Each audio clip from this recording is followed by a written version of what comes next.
3, 2, 1, and welcome back to Chasin the Racin. Welcome back to the podcast powered by OMG Racing, JCT, Truck and Trailer Hire and Lucky Day Competitions. But obviously we have an episode sponsor for this one.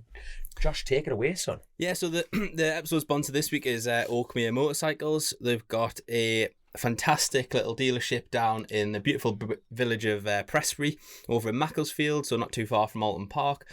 The Oakmere group itself have got a huge heritage with British sports cars. So they were one of the original Lotus dealers in the country. They're still a Morgan and a Caterham dealership. They've racing in their blood. They've got a Caterham race team and still doing that today. Recently entered into the world of motorcycles, and they are currently Norton and CCM dealers. And they've also got a selection of different used bikes as well. Absolutely cracking guys. Been down there myself. Showroom's absolutely beautiful, and not too far from Alton Park. So anybody who's heading over to the BSB testing in a couple of weeks' time, and obviously round one, if you've got some spare time, get over and have a look at the Oakmere motorcycles over in Prestbury. And straight from the work site of John McGuinness's back garden, which sounds a bit weird, we have Joe Akroyd laying the slabs, and John's been helping. Is that correct to say, Joe? Or... World's fastest labourer. Helping? I've been a complete utter asset to the day. You know, if it wasn't for me, he just does all the punting about and all the final bit. The backbone of the day has been me. I love it. Shoveling sand and cement. I tell you what, the day you talk any sense. I don't want to talk any sense. But did a good job. Thanks. I was going to get stuck into them. Thanks. He was banging me out of bed this morning. To be honest, I slept in. I was up at 5:30, wasn't I? Got here you weren't? 10 to 8.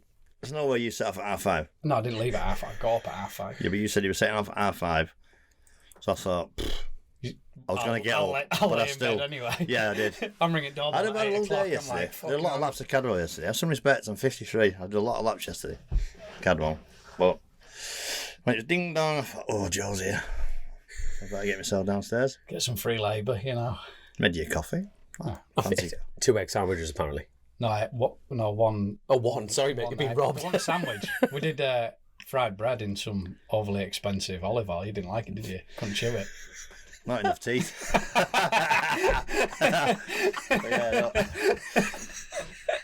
Well, there was some excess olive oil in the frying pan. I thought, what am I going to do with that? And I haven't had fried bread for years. I know it's not good for the old ticker and that, but I thought, I'm having some bollocks of that. But the noise was like sitting next to a horse trying to chew through like carrots. The fucking look, it's hard to suck a steak, you know what I mean?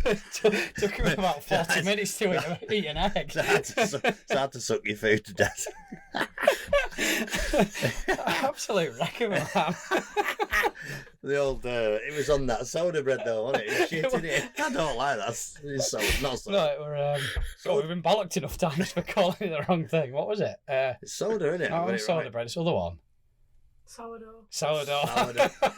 And if you couldn't hear that, by the way, that was Grace Rouse obviously keeping the record straight in the corner. Sourdough, yeah, it's shit, innit? Oh, that's good for you, but it's shite. I wanted some Warburtons toasty, you know, the yellow one. It would have been better with 5 fried bread with your Warburtons. Try and get a deal off Warburtons, you never know. Might blag a few free loaves of bread. Do you know what I've enjoyed today? It's very rare that I get my hands dirty and do any work at all, but me and Joe have had a good laugh doing a few little jobs at my house over the last few years. It's been fun.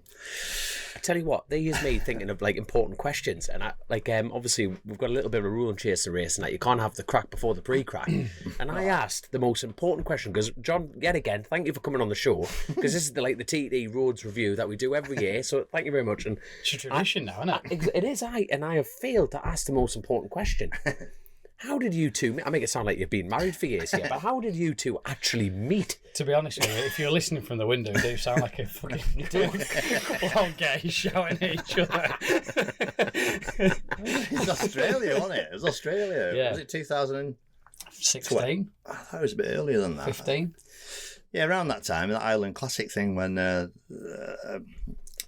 was a British team and a New Zealand team, Australian team, American team, wasn't it? All racing each other at Phillip Island over over about 4 or 6 races or something? They all like amalgamated the points, and he was on a sit up and beg fucking No, CB. first year I was on a That was a I was on the turd, ZX4, wasn't I? Like ZXR 400 or whatever it was. The second one was a turd. Well, I was like, oh, he's going all right. He's like, I was a Brit, I was a bit of crap with him and all that. Like, you had a right hairy head. I remember you like fucking. I want a Bee Gees. Like Barry Gibb. And then I just we sort of hit it off. It was funny, but you did say to me once, didn't you? Said you thought I was a bit of a prick when you first met me. I was absolutely ruined. What a wanker! I've been across like say hello, and he thought I was a prick. But then he said you're all right. But, That's why you like me, because I just fed it to you, didn't I? Well, yeah, I like to look at it. I mean, I knew he was doing the Manx and stuff, and Fed it to you. did it around on the roads a bit. And then I thought, I just like to look out for people who are northerner and that wrong side of hill. But You're only just your side of the hill. Only just. Yeah, when I take Maisie to school, I go into Yorkshire and Cumbria and Lancashire in one go. There you go. Kirby Longstyle, so I'm spreading myself in around the counties. I thought he was a bit of a prick because we'd been in a few garages. Like I think it was that Spa Classic a few years earlier. Oh, we've got the truce coming out now, Dom. But and I thought you'd rubbished me. but we were stood in a pub, weren't we? Down in Cowes. We're hillier. Which Cowes is the little Phillip Island, by the way. It's a little town on Phillip Island. It's the only town. And you got this like 60-year-old Aussie come up absolutely arseholed. Yeah, mate, I'm building a fucking VFR 750 in the garage. Why don't you ride it for me next year? And That's such a very good job, by the way. and I'm like, how's this going to go? Because he's a fucking HRC rider, you know, like it's not. And he was dead serious, was this guy, and he gave him all the time in the world. And I thought, that is, to be fair, you know, afterwards, you do get mithered. After you thought I was a twat. After I thought you were, massive codpiece.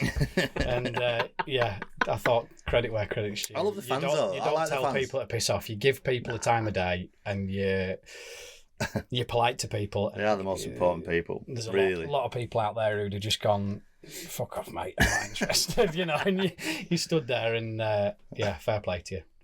And then obviously we both went through a bit in 2017, didn't we? Yeah, injuries. A journey like that will build a friendship for you. Yeah, there's not many places. It's hard to turn to places when you're hurt and injured and 3 o'clock in the morning, and it's a lonely place. But no, it was. Just get on, don't we? As simple as that. You know, it's gutted when you had your crash. You had a couple of tumbles, hadn't you? One at TT, then that one at Scarborough and stuff. So I just kept in touch right through the whole thing, and he was in a bad place, wasn't he? So, and if I can help, then I will. So we did. Yeah, 100%. I'll tell you what, you were talking about the fans there. Is there any time you've ever wanted to go to a race meeting where you won't be recognised? I make that sound like you're very egotistical, but you know what I mean? Have you ever... Great question. I mean, you just want to go ride your bike? Because there mustn't be many places in the motorcycle world, really. Is that John McGuinness? You know what I mean? It's all right getting your ego greased in it. Everybody loves a little bit of that, don't they? And everybody's blowing your trumpet a little bit. But it is still... When you put the helmet on and you shut the visor and there's nobody there, it's just you and the bike, and that's the icing on the cake bit, isn't it? But without fans spending the money, travelling to the places, investing in us all, we're not buying the bikes and then the products and that. We're not going to do anything out of it. We're not going to go racing at all. So, and I like people. They're so interesting, aren't they? People are so interesting. You meet some absolute bellends along the way. You do, don't you? Of course you do. But it's fine. You can wean them out. You go, do you know what? He's not. You're not on my Christmas card list, but fair enough. You got your own little bits, and and I love when I go to places in different parts of the country, where the fans think different of you as a TT rider, or you go up north, you're like a gladiator god. You go down the south and you're mad, and you must be crazy. But the other respect's there, but they just have different outlooks on it. So, and you go to other places around the world, and I've raced all over the world, and it's cool. You go to Japan and different again, so polite. They'll wait for you to sign the autograph in a perfect straight line. You go to France and everybody's covered in piss and drink and grabbing you around the flipping headlocking you and all that lot. And it's good. I don't mind that. It's just that's what they like. But do you know when you go to the F1? Because you go to the F1 in which one do you go to? I went to Bahrain. Yeah. Do they mind you there? No, not so much. No, not Formula One fans. They all like the bikes when you get down to the grassroots of it, and all. But all the engineers and the people that run it are into the bikes quietly away. They never really talk about it right a lot. It's like they're not allowed to, but they love it. You know, the team principals of most of the teams, I talk to them and they all watch the TT on the app and stuff, and they all watch when the racing's on. And so yeah, So I got to Formula One at Silverstone, and quite a few people recognise us from the bikes, but Bahrain, not really. I mean, it's in the middle of the desert, isn't it? But you know, it's the travelling circus, isn't it? That paddock is, I don't know, 2% of it is the 1% of it's the drivers. The rest of it is the travelling circus, isn't it? So it is amazing. I love going and looking at the technology. If you know, we're all not Formula One fans, and we've got our own opinion on it, but the car's amazing. You know. Yeah. Anything with an engine that's built like that, I'm looking at the car, I'm like, fuck, you know, it's incredible. I'm like, what does that do? What does that do? What does that do? When you see them on TV as well. We have we're working with all the time. What's it like at TT? Where's your favourite bit of the track? What's it like at the garage? Like, what bike's favourite bike? How fast your bike go? They're just grilling me to death, and I'm wanting to know about that. And but the mixture's perfect. I got some great sponsors and some great friends out of the Formula One paddock. And if you see a Formula One car doing its thing close up and understand it, they are pretty special. Seeing them at Goodwood close up was an eye opener for me, because you see them on the TV and you're like, obviously they're just an engineering masterpiece. When you look close up, for all the tiny little features, you know, and you can be stood right in front of it. But you need someone there to explain to you. We was on the infield in Bahrain because I'm sponsored by the Crown Prince. He owns the country. Let me just put that there. Just drop that one in. He's a tall gentleman. A complete and utter bike fanatic. You know, he's watching the TT on the app and he's telling me about things, you know, about he knew every lap time, not just about me, about the other riders. So we get invited to Bahrain, which is absolutely incredible. We're on the inside of the track watching the cars, and if you get close up to him, like Silverstone, you're way back and it looks good, but like when you get, fuck me, them things are stuck to the ground. Imagine being sat in one for 2 hours, you know. We all laugh at him. Oh, it's not hard. You're just sitting here. No. But yeah, we've seen the necks on them.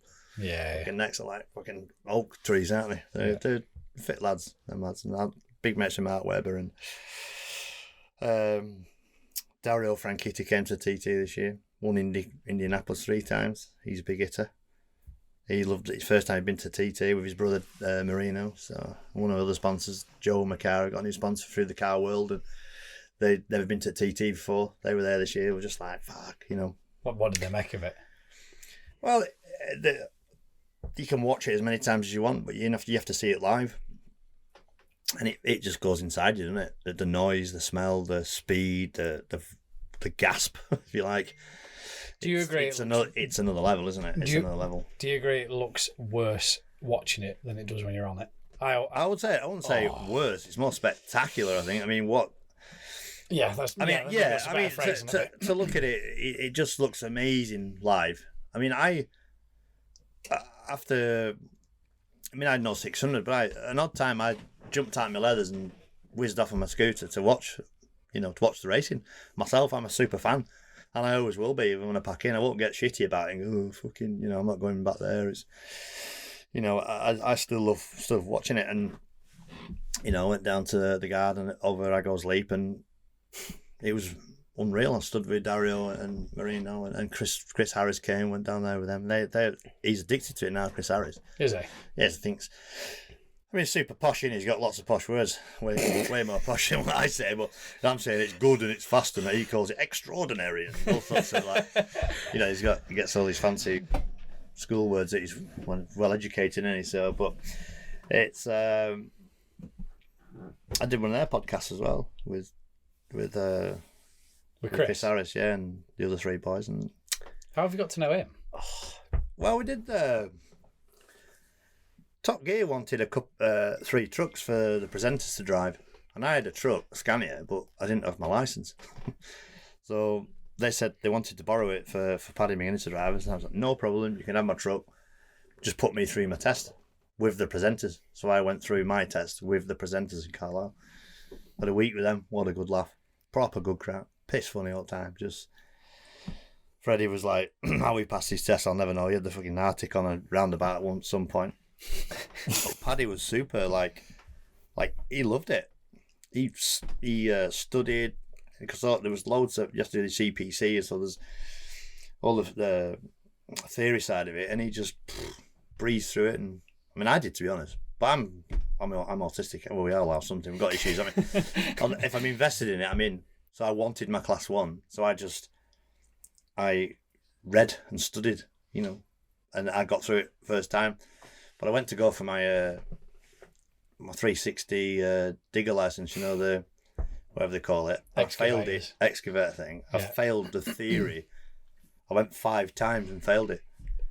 And it's fucking nonsense, isn't it? It's just, if you have an oil spillage, what do you do? Do you get a diesel spillage, you have to get a packet of this, and what gloves would you wear? No, it's just shite. If you have this kind of fire, what fire extinguisher? Yeah, exactly. Yeah. Because I wanted my class 1, I go all in. And it's mad, isn't it? I want it now, and I went through it, no problem. But because of my digger thing, I was like, oh God, I was half, because I wasn't interested, I failed until I didn't do it anymore. Yeah, didn't do it. But anyway, what was the original question? How do you know Chris Harris? went a long way off that. 20 minutes It was through the Top Gear thing, but I don't know. I don't know with Chris. I probably made him be my friend. If that makes sense. I don't know if he'd be my friend. Never want pestering his head. I pestered his head a little bit, and we have become friends. But doing. Did he think you were a twat before you got to know him? He said that to me. You've become. He said to me when he sent me a message from 100 start. He says, if you read it, you listen to what he said. I can't what he said, but he said, "Oh, you've sort of become my friend," which is unusual for because he hasn't got any friends, I don't think. So we just picks and choose him, I suppose. But interesting fella. But I don't know what's going to happen in the future. I'm just trying to fluffle up my nest a bit, and when the racing stops, I need to be doing something else. So I did a track day with him at Thruxton last week. Good. Is that where you were? Thruxton, We were trying to figure out where you were, because obviously you put up on your Instagram story. I'm like, where's that? You know what I mean? I've been to Thruxton since probably 2010. Really? Superstock round, yeah. Did a Superstock round there. That's the best short circuit going. Yeah, well, fantastic. Net Spa, then Thruxton, short circuit wise. But yeah, just rocked up. I set off from here at 3:15 in the morning. Went down there, did a track day until 2:00. Legged it from there to that Snap-on Toolbox convention at Birmingham, because Snap-on got a collaboration with Honda, Snap-on Toolbox, so they're doing a toolbox for me on it, so I was super proud about that. Cause, they've done your own. Yeah. That's Rolls nice. Royce, isn't it? Too, yeah, yeah. I mean, there it is. What? Yeah. Have you got that, or is it to buy? So basically, a John McGuinness. Yeah, you can buy it. How much is that then? I don't know. Interesting. Not sure. They'll send you one. I've got one. Imagine walking through the paddock like a load of Snap-on lads, the John McGuinness. Like, you know what I mean? John, can you just sign me toolbox? Big Snap-on. They do too, and it was funny because they had the demo then. What they call them? The ones that you can look at. The display ones, yeah. So. I feel a bit of a dick, but I was only joking about it. I was like, it's a John McGuinness, my signature picture on this year's bike, which is fantastic. It's even better for me because all my sponsors are on the helmet and the KYT and all that. So I was like, oh, perfect. And then I said, I was only joking. I said, you forgot me MBE. At the end of it, which makes me sound like a dick, but I don't. It's lovely to have it, but like. I thought with it being on like the Rolls Royce, the toolbox would get the MBE on. So I just got a message today. They've changed it all so that when you get your Snap-on John McGuinness, it's going to it'll have MBE on you. So you've earned it. Well, yeah. You're a self-proclaimed national treasure. Here's a quick. I tell you what, this man's the trivia off motorcycle. He knows everything in motorcycle racing. It's incredible. Nice. Even the Schweppes one beforehand. But got you that, didn't it? It did. I tell you what. Ask the question. Go on. We're going to put a question out, and obviously what you'll hear was the the answer. 1977 race Joey's first ever win sponsored by. It was Jubilee. It was a Jubilee race, 77, and it was the. Tell you We'll what. leave it at that. No, leave it at that till the end, and then Grace remind them. I just want people to literally listen to this entire interview and go, what the hell's the answer to that? Oh, they'll know. There'll be some 100% they'll know. There's some anoraks out there. There's no me and Joe just stood in your driveway like, mate, we haven't a clue. Yeah. Just waving a can at me. I'm like, all right, mate. I don't know about that canny. I don't know about them bags of crisps and canny bag of Tudors. Tudor, Tudors. I didn't know that one. I love it. You ruined. But anyway, me question: how many bike races have an MBE? Do you know the answer to it? No, I haven't a clue. I'm just because obviously Michael Dunlop's just got his. Maria's got one, hasn't she? Has Maria got one? Maria's got one. Fogarty's got one. Joe Dunlop's got one. Yep. Dougie Lampkin's got one. David Knight's got one. Oh, hold on. Let's talk just road races. Oh, road races. Johnny Ray. I say Johnny Ray got one, didn't he? Yeah, he might have got an OBE as well. God, we're going to sound bad now, aren't we? No. We should be reeling him off, shouldn't we? Because Barry Sheen's got one. Well, it's not a road race, was it? Ooh, well, he did ride on the road race. Yeah, it's not a road race. It's not Spa and all that was a proper road. What's Well, if you're going to class Johnny Ray in it, though. Ooh. Oh, hold on. What's the cut-off point? What year? No. It's a bike race. What is a road race and what's not? That's a very interesting. Well, he did Scarborough. Sheeny did Scarborough, didn't he? It's got to be a road race, isn't it? Yeah, but if you're going to class Johnny Ray in a road race as an MBA, you can't, can you? Because Johnny's not a road racer. No. I'm not meaning that question. I'm just. I'm sorry. I'll flip the question slightly there, but it's interesting. What is any road race classy as a road racer, or do you have to do a certain amount? If we're going to talk, You know what I mean? What? As in, if you've done a road race once? Yes. Is that classy as a well, road you've race? Lost you. I You've think popped so. your road racing cherries, probably. haven't you? It's like Neil Hodgson. He raced at Aberdeen and he raced at Scarborough. So Neil Hodgson did. Neil did, yeah. Shut up, man. He did. Neil's dad was quite savvy, you know. Mark was a savvy, ruthless. Like, What was your mouth doing then? If Neil's listening, I mean, I've known Neil since we were kids, but it was only for the best for Neil. But like Neil needed an international license, and to get his international license and blah blah blah or your national license to get. So a way in was to go do Scarborough and like Aberdeen. So he has done, a couple of road races as Neil. Right. I've totally gone off the way here, haven't we? But I mean, lots of them did road races through the years, didn't they? Them World Superbike riders, and they all went to Hengel or Shimei or Jardine or loads of them races. Will Neil be the only man to have done Scarborough and MotoGP? Well, I did that as a wild card. What do you call But that? I mean, like As a- MotoGP, not. Oh yeah, 4-stroke MotoGP, Yeah. modern, yeah, probably. Yeah. Got to be, hasn't it? Yeah, got to be. But I mean, maybe James Ellison. You'd have to do a bit of work on that because Ellison did. Did he do Scarborough? Oh. I don't know. There's another question. We got. Put some questions down. Somebody could enlighten us on that one. I forgot what the first question was. To be well, honest. I know- MBEs, wasn't it? Yeah. No, but yeah. Well, hopefully all the listeners will be going like down the motorway going, what the fuck? Smash. There is a lot of people done road racing that you probably wouldn't expect. That's what I Unless mean, yeah. if they all come out of the woodwork and dropped us a line, it'd be amazing who has done, especially them World Superbike riders. There's a few. He did. What? Ellison. James Ellison did a road Scarborough. race. Did Scarborough? Yeah. There you go. So that's two then. Opening cans of worms now. We could be here all night. Juicy tales. Yeah, I love a bit of trivia. Yeah, but you'll remember that, won't you? Oh well, now. You'll- Yeah. Get well soon, anyway, James, if you're listening. yeah. Bumpty sell at Silverstone. Who else is on the bump list, by the way? I keep jumping from conversation to conversation. I know, Glenn Irwin. but Tom Tunstall, Glenn Irwin, Jesus, Glenn. wept. Tom Whedon, Tom Whedon, yeah. Rutter. Rutter. Jesus, wept. Cocknose. Got tell- Spaghetti I back tell- on the mountain, didn't he? I tell you what, like I'm gonna have to go on. no, go. Karen. No. I'm no, I'm gonna find you something. I tell you what, there was two lads at the side, like so in that Super Twin race when Rutter came off, it was is it the 32nd? So you come over, is it Brandon? You know with the bump in it now. Yeah. So bump on the left. I think between Brandywell and the 32nd, something's happened. Aye, so What's happened, I don't know. I tell you what, there was two lads, two spectators, not marshal, because obviously it's like a dip in the road. There's Yeah, a no little actual dip on the marshal right. in it, like dip in the right there. Yeah. There was two spectators when I came round in that Super Twin race, they were literally waving us down. Right. If it wasn't for them two, I shit you not, I would have mowed them in half. Really? Like, I'm not like them two. If them two are listening, you like, because I'm like, this is coming to the last lap of the Super Twin. There was nothing, no flag, but it just must have just happened. Rutter was on his hands and knees, Right. and it was only because I went through the corner and I saw the two lads. You know, there's a difference between someone waving, like, you know when you get the last lap, like, waving at you.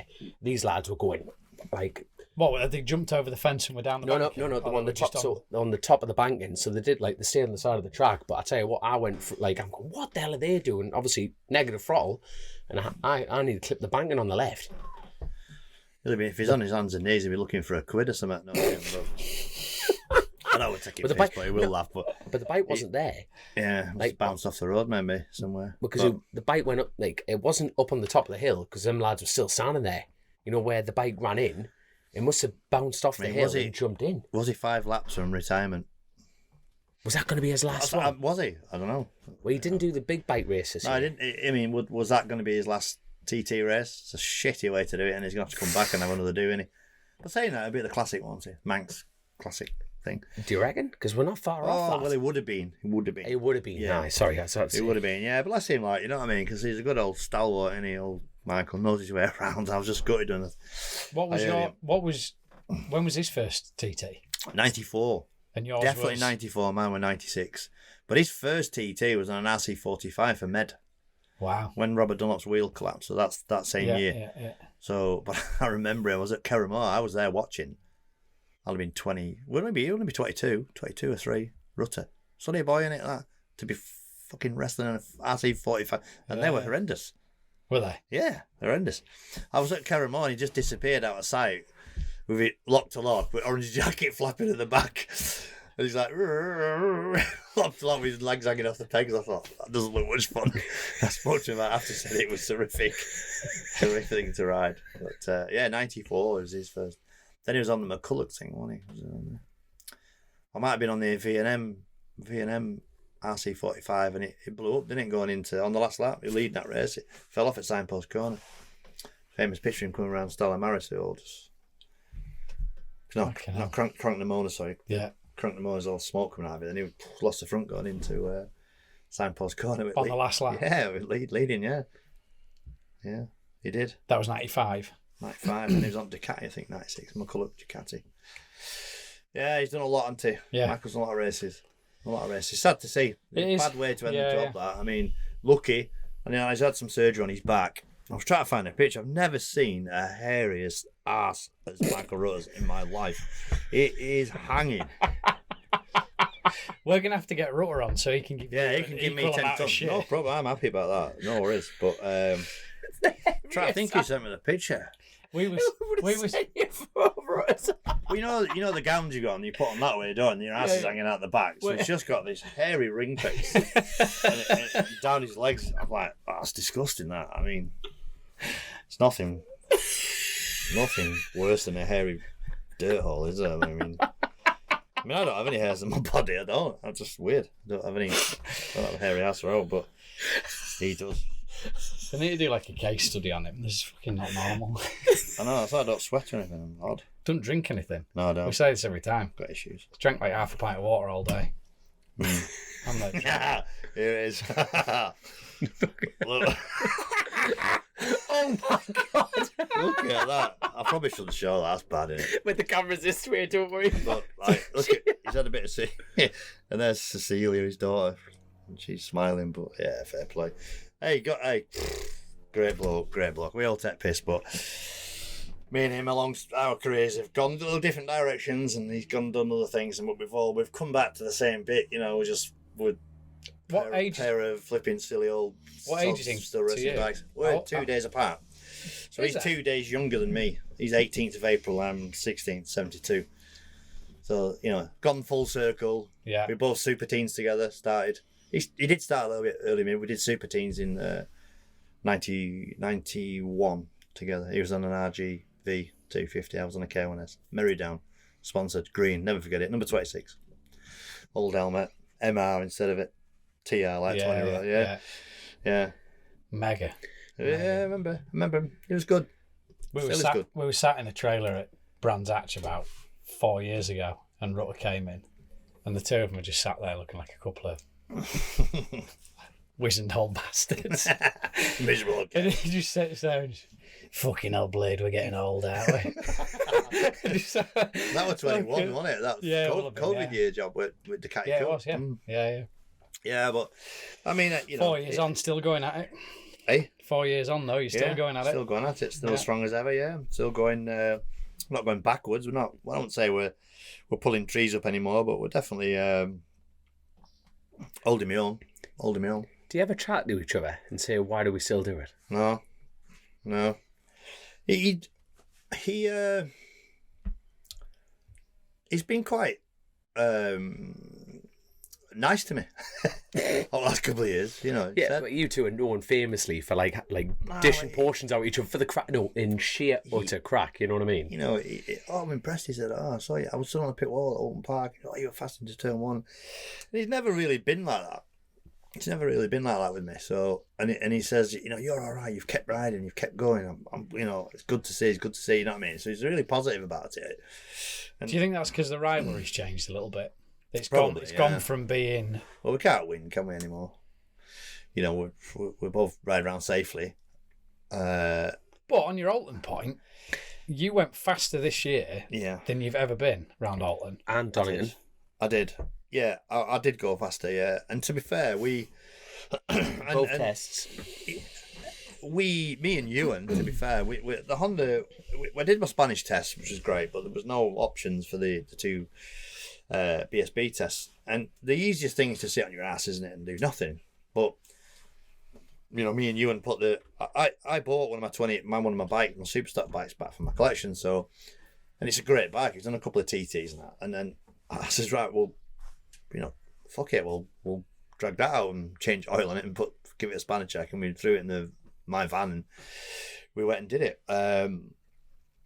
And we did all right, you know. It was lad and dad. It's probably the wrong way around. Dad should be looking after lad, but lad's looking after dad. And we had a good time. And I try and explain it as being in the hamster wheel. You know, if I'm in this constant bikes, enduro ride, bike ride, test, I'm all right.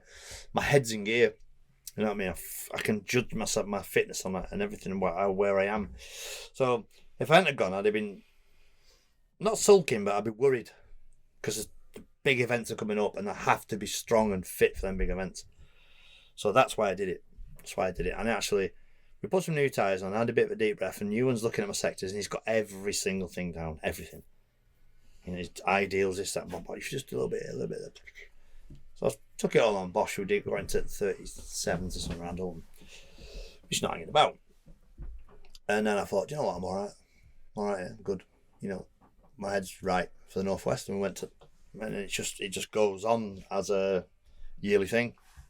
And that's where we were. But I enjoyed riding my bike, you know. I didn't want to damage it because my bike will shit my pants because it's all got original TT bodywork on it. It's got the original TT fuel tank on it, and I just don't want to wreck the thing. So I was probably a tenth or two off what I probably could have done if it was Honda's bike, but it's my own personal bike, so I didn't want to squash it. And if you squash it, they said, "Oh, we'll help you out with it," but it's not the same. What? Because you haven't used your own bike?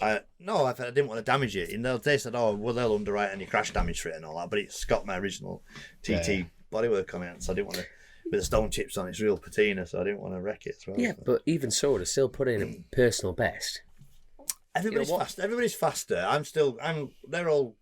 It's a bit like that. Do you know what I mean? But my speed. I think my speed would have been 10th to 12th. You know, at the Alton Park BSB round, which is not bad, is it? You know, it's not bad. I was 10th in the wet last year. I nibbled a couple of points at Silverstone, so we're there or thereabouts at Brands. So it's good. And I enjoy it. I get on bike and it pulls the best out of me all the time. You know, I put everything into it, and you know, every nip all my apexes, and just try and be fast and smooth and strong, and have that balance of, you know, not putting all my energy into. You know, it's got a long race, hard, tough. You know, I come good at the end. I'm never good on a new tyre. I'm always better at the end. And like Ewan's pulling his hair out, but that's the TT. You've got to be strong at the end. And at the Northwest, you've got to be strong on the last lap. You know, it's no good being fast for 3 laps and then. So I'm judging myself on a lot of things, but every time I ride my bike, I always think TT. I always think Northwest and TT. When's the last time you rode a short circuit at your 100%? No one else's expectation, yours, because you know you're just saying there, like, I'm a bit, you know, I don't want to knack my bike or anything like that. When's the last time you hit the fuck it button? Now they're the best moments in bike racing, in my opinion. You know, when you just go and it's not ego, no nothing. You just go. You know, it's it's not, nice to get carefree. It's nice to get back in the van and know that I did everything I could there. I threw everything at that, and I am where I am because I threw everything at it. Probably Alton Park, you know, in the wet. You know, a 10th. Yeah. Alton Park 10th place. A lot of people come up saying like, oh, you know, didn't sort of expect that. And there was a kid called Jamie Lyons. Yeah. And he I passed him into Cascades in the wet, and he just said, like, I didn't expect that. But he was. What they said something like, "Oh, you give me a school in there" or something like that. Do you know what I mean? Which felt nice, but I was probably prepared to crash that day, maybe. And it's been a long time since I've been in that situation. Why? What was different? Don't know. Because the planets lined up for me to have a good ride, and it's an experience thing, really. No, you know, don't sugarcoat. But you were prepared to crash at that point. I wanted a result. That's class. So, and you know, I've been in positions before, like at Brands Hatch. I went over bars at Clearways in the wet a few years ago. And I said to myself, there was about 3 laps to go, and I was dicing for the podium. I said, I'm on the podium. I'm going on my head, and I went on my head. Went over the bars. I'm landing on my kipper. Yeah, and it only happens now and again. But like Alton Park, I was prepared to like risk it a lot, you know, and I got in a nice rhythm, and you know, and I was 20 odd on the grid, got to 10th, so it felt really good. I have to say, it felt good. It's a long time since the short circuit I've had that feeling. Do you know when you went to the Northwest this year then? Because you didn't do the Alton race, did you? Did you go there feeling, right, this is all... Did you feel less prepared? I did want to do the Alton race, but it's difficult to put the pressure on people around me that, like Ewan, for instance, you know, he's got his monster job and he's getting into trouble helping me out the events. It's not really what I want for him. It's not fair on him. You've got to be... The test's okay, you know, you can throw some tyres in it and some fuel and off you go. When it comes to the race and you need to be... You know, you need something to help with the suspension. I didn't want to put pressure on you, but I went there. I was a bit frustrated. I wanted to race, but it's a double-edged sword. You don't want to crash. You definitely want to get to the Northwest and the TT because that's where the bread and butter is with everything. But you know, I haven't got the infrastructure to run it myself properly. I probably should have asked you, Joe. You'd probably come spanner for me. Well, you've done that a few times, though, haven't you, Joe? Yeah, I would. But the problem is you ring me with about 5 days to go. Well, that's my problem. That is my problem. And if I knew you're doing it, I'll plan. I can't help it. It's a problem or disease or whatever. But it's just me. It's just that. It wouldn't matter if there was 17 white virgins with their legs wide open. If it wouldn't make a difference. You know, if you have to ring before 3 o'clock and you can have that, I wouldn't ring before 3 o'clock. No. There's a fucking pot of gold at the end of there if you ring before 3 o'clock or 2 days before. It's just the way I am. I can't help it. No, I know. I've got issues. But we'll do it next year. We'll sort it next year. Maybe I should have. You know, maybe I should have done it. But would it have made any difference? Probably not. That's what I mean. My original question was: did it change your getting on the boat? Did you think, "Fuck, I needed to be on No, I didn't. But when I got on the bike, I didn't, and then I was really happy with my Northwest. You know, all the races we did, we finished all the races. Last year was quite difficult. We didn't have a super bike and we had a few issues. Me and Dean were struggling a little bit for a lot of reasons that we won't go into. But this year, I had a super bike. Loved riding a super bike. I mean, a super bike, full noise, down that straight, 204 or something I did. Dean did 209, which is insane. Wow. Jesus. You know, the Honda was fucking tramming, do you know what I mean? And I think I was 6th in the super bike race, the last super bike race. I was 6th, 7th, 8th, and whatever. But, you know, I'm in good company. Yeah. You know, we're going all right. I did a 422, I think, which you'll have to find out if you won, but I think that's about best I've ever gone. So yeah, right, racing with good lads, racing with decent pedallers. So the top guys are out of my reach. It's fine. It is what it is. But like, I tell you what, let's talk about a little bit about the Northwest. Who was like a bit of a standout performance for you? I think Paul Jordan was strong. He was very strong, actually. Paul Jordan was strong. Yeah, He was very strong. I like Paul. I watched him. I keep my eye on him from a distance. I don't want to get. I don't want to tell him what he should or shouldn't be doing. It's not my business. But I want to see the lad succeed. Really do. And yourself and Rob Hodge and a few of these other guys. But he was fast. Do you know what? I went to a test at Navarra and he was really fast at a test in Navarra. Really, really fast. I didn't see it coming. I was no way. I saw the timesheet. I was like, what, fast? I sound disrespectful, but it shocked me. But the thing is with Paul, he's got to stop brushing his hair and believe in himself. And I mean that with the greatest respect. He's a good rider. That needs to just bridge that little bit and bang, he'll be away. Do you know what I mean? And he's somebody like him's, he's ready to jump in my shoes, isn't he, on that factory bike? But I don't know. I can't remember who I'd ice him with, but yeah. I mean, Northwest for me was good. I mean, the weather was stunning. The people were great. The atmosphere was fantastic. Should we talk about the? I was just about to say, it's like, what was it like? Obviously, for me, on my personal standout was obviously like, and it's a bit of a given, but Dean Harrison. At the end of the day, he's all he's been riding is super sport. Not I say all, you know what I mean? It's a premier class in British superbikes, but That's been his focus, hasn't it? it has. But how much? Okay, you being his teammate, how much riding has he actually done on 1,000? Not a lot this year. Not a lot this year. No, he's not done a lot. A little bit in Spain. We were 3 days on all different bikes, but no racing. No. But then to be on the 600 all the time on that discipline, and then Sharpened him up though. Sharpened him up around that 600. Yeah. Why do you think it's done that? yeah, Because I think he was starting to get. He was going well on the superbike. Yeah. He'd proved on the superbike and how fast it is in superbike. I'll probably open a can of worms up here. I think he should ride Superstock British Championship. I think he's got every opportunity to win that Superstock Championship. Yeah. The 600 championship is difficult. Kennedy's exceptional. He's one of the best 600 riders in the world. He's struggling a bit this year, but why not just leave Jack on that? Yeah, Why not put Dean in stock? Run Dean on stock? I mean, there's a million ways to look at it, but Dean's happy.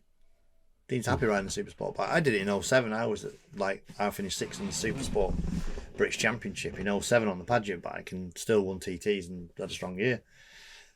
No substitute being on your bike. He knows how to ride them big bikes. He's lots of experience on him, hasn't he? With the Dow thing and a little bit last year with the Honda. But he's more hungry this year. He's more hungry. He's got more belief in himself. He's a lot fitter. He's stronger. He's lighter. And he wants it. How did that switch come about? Do you know? What to go to Supersport? Don't know. I don't know. Right. Well, the Honda want to be more bikes on the grid, more Hondas on the grid, and just showcase the 600 with the kit and all the parts you can buy through Honda that they could are a competitive bike. Because was it last? I'm trying to think. Last year, wasn't it? It was you, Nathan Harrison, Dean Harrison in the roads, and then you had Andrew Irwin, Tommy Bridewell, big team, wasn't it? Jack Kennedy. That was Why I feel like there was and then you had a couple of little satellite elements on that side. But I tell you what, honestly, like that performance he put in, going from a little bike, because like for me, you think, well, if you want to get faster on a big bike, you got to ride a big bike. Dean Harrison has just totally blown that out. Utterly blown that out. Don't make a lot of sense to me. That it doesn't, does it? It doesn't make a lot of sense to me. I'm scratching my head with it. The two disciplines are so. You're scratching your head different. I'm scratching my head with it, yeah, because I would want to be on the big bike. I'd want to be on the super bike or super stock bike. Super bike, I possibly wouldn't want to be because it's a bloody tough job. Yeah. Do you want to be 11th, 12th, at best 6th, work your plums in for or do you want to do a couple of super stock races a weekend, run at the front, enjoy it, walk away, be sharp for the roads? But I mean, Dean just jumps on him and goes. Yeah. I mean, he. But they're just so different. Yeah, so different to ride a super sport to ride in. He loves his super stock bike more than his super bike. You know. How did Does it? Dean has it all figured out in his head before he gets on bike. How do you mean? Well, he knows what's going to happen before he gets on it, and it does. Preempts it. What, as in whether he's going to have a good race or? Oh, well, no, whether the bike's going to be any good, because he's if that does that, he's got to work it all out. He's a very. I wouldn't say it's super natural, but he wants to know how it works. Where I just get told and I ride it, and I know a bit, but if I'm happy with it, I'm happy with it. But he has to understand the theory of why that's going to do that, and this is going to do that, and this electronics and all that, which I admire him for. He's a hard-working little shit, and the more experience in a year under his belt with the Honda. Now we really, and they built him like a hybrid bike for the senior TT that didn't happen. So he was on back on the stocker with superbike front ending, superbike back end, yeah. Because that was the hybrid. Yeah, he likes the kit electronics over the Motec electronics. I like the Motec electronics over the kit. You know, so we're both not loggerheads. We're both working together to make the best of where we are. So, do the team let you do that? The team are happy for you two both to go in completely different directions, and there's enough resources and manpower. Well, I went a complete. I had the Nova gearbox. He had the kit gearbox. I had, it's probably complicated, really, probably overcomplicated. But Dean wanted both bikes to have the same gearbox ratios. He's adamant, and I get that. What am I say? Consistency. Where's my argument? He's way faster than I am.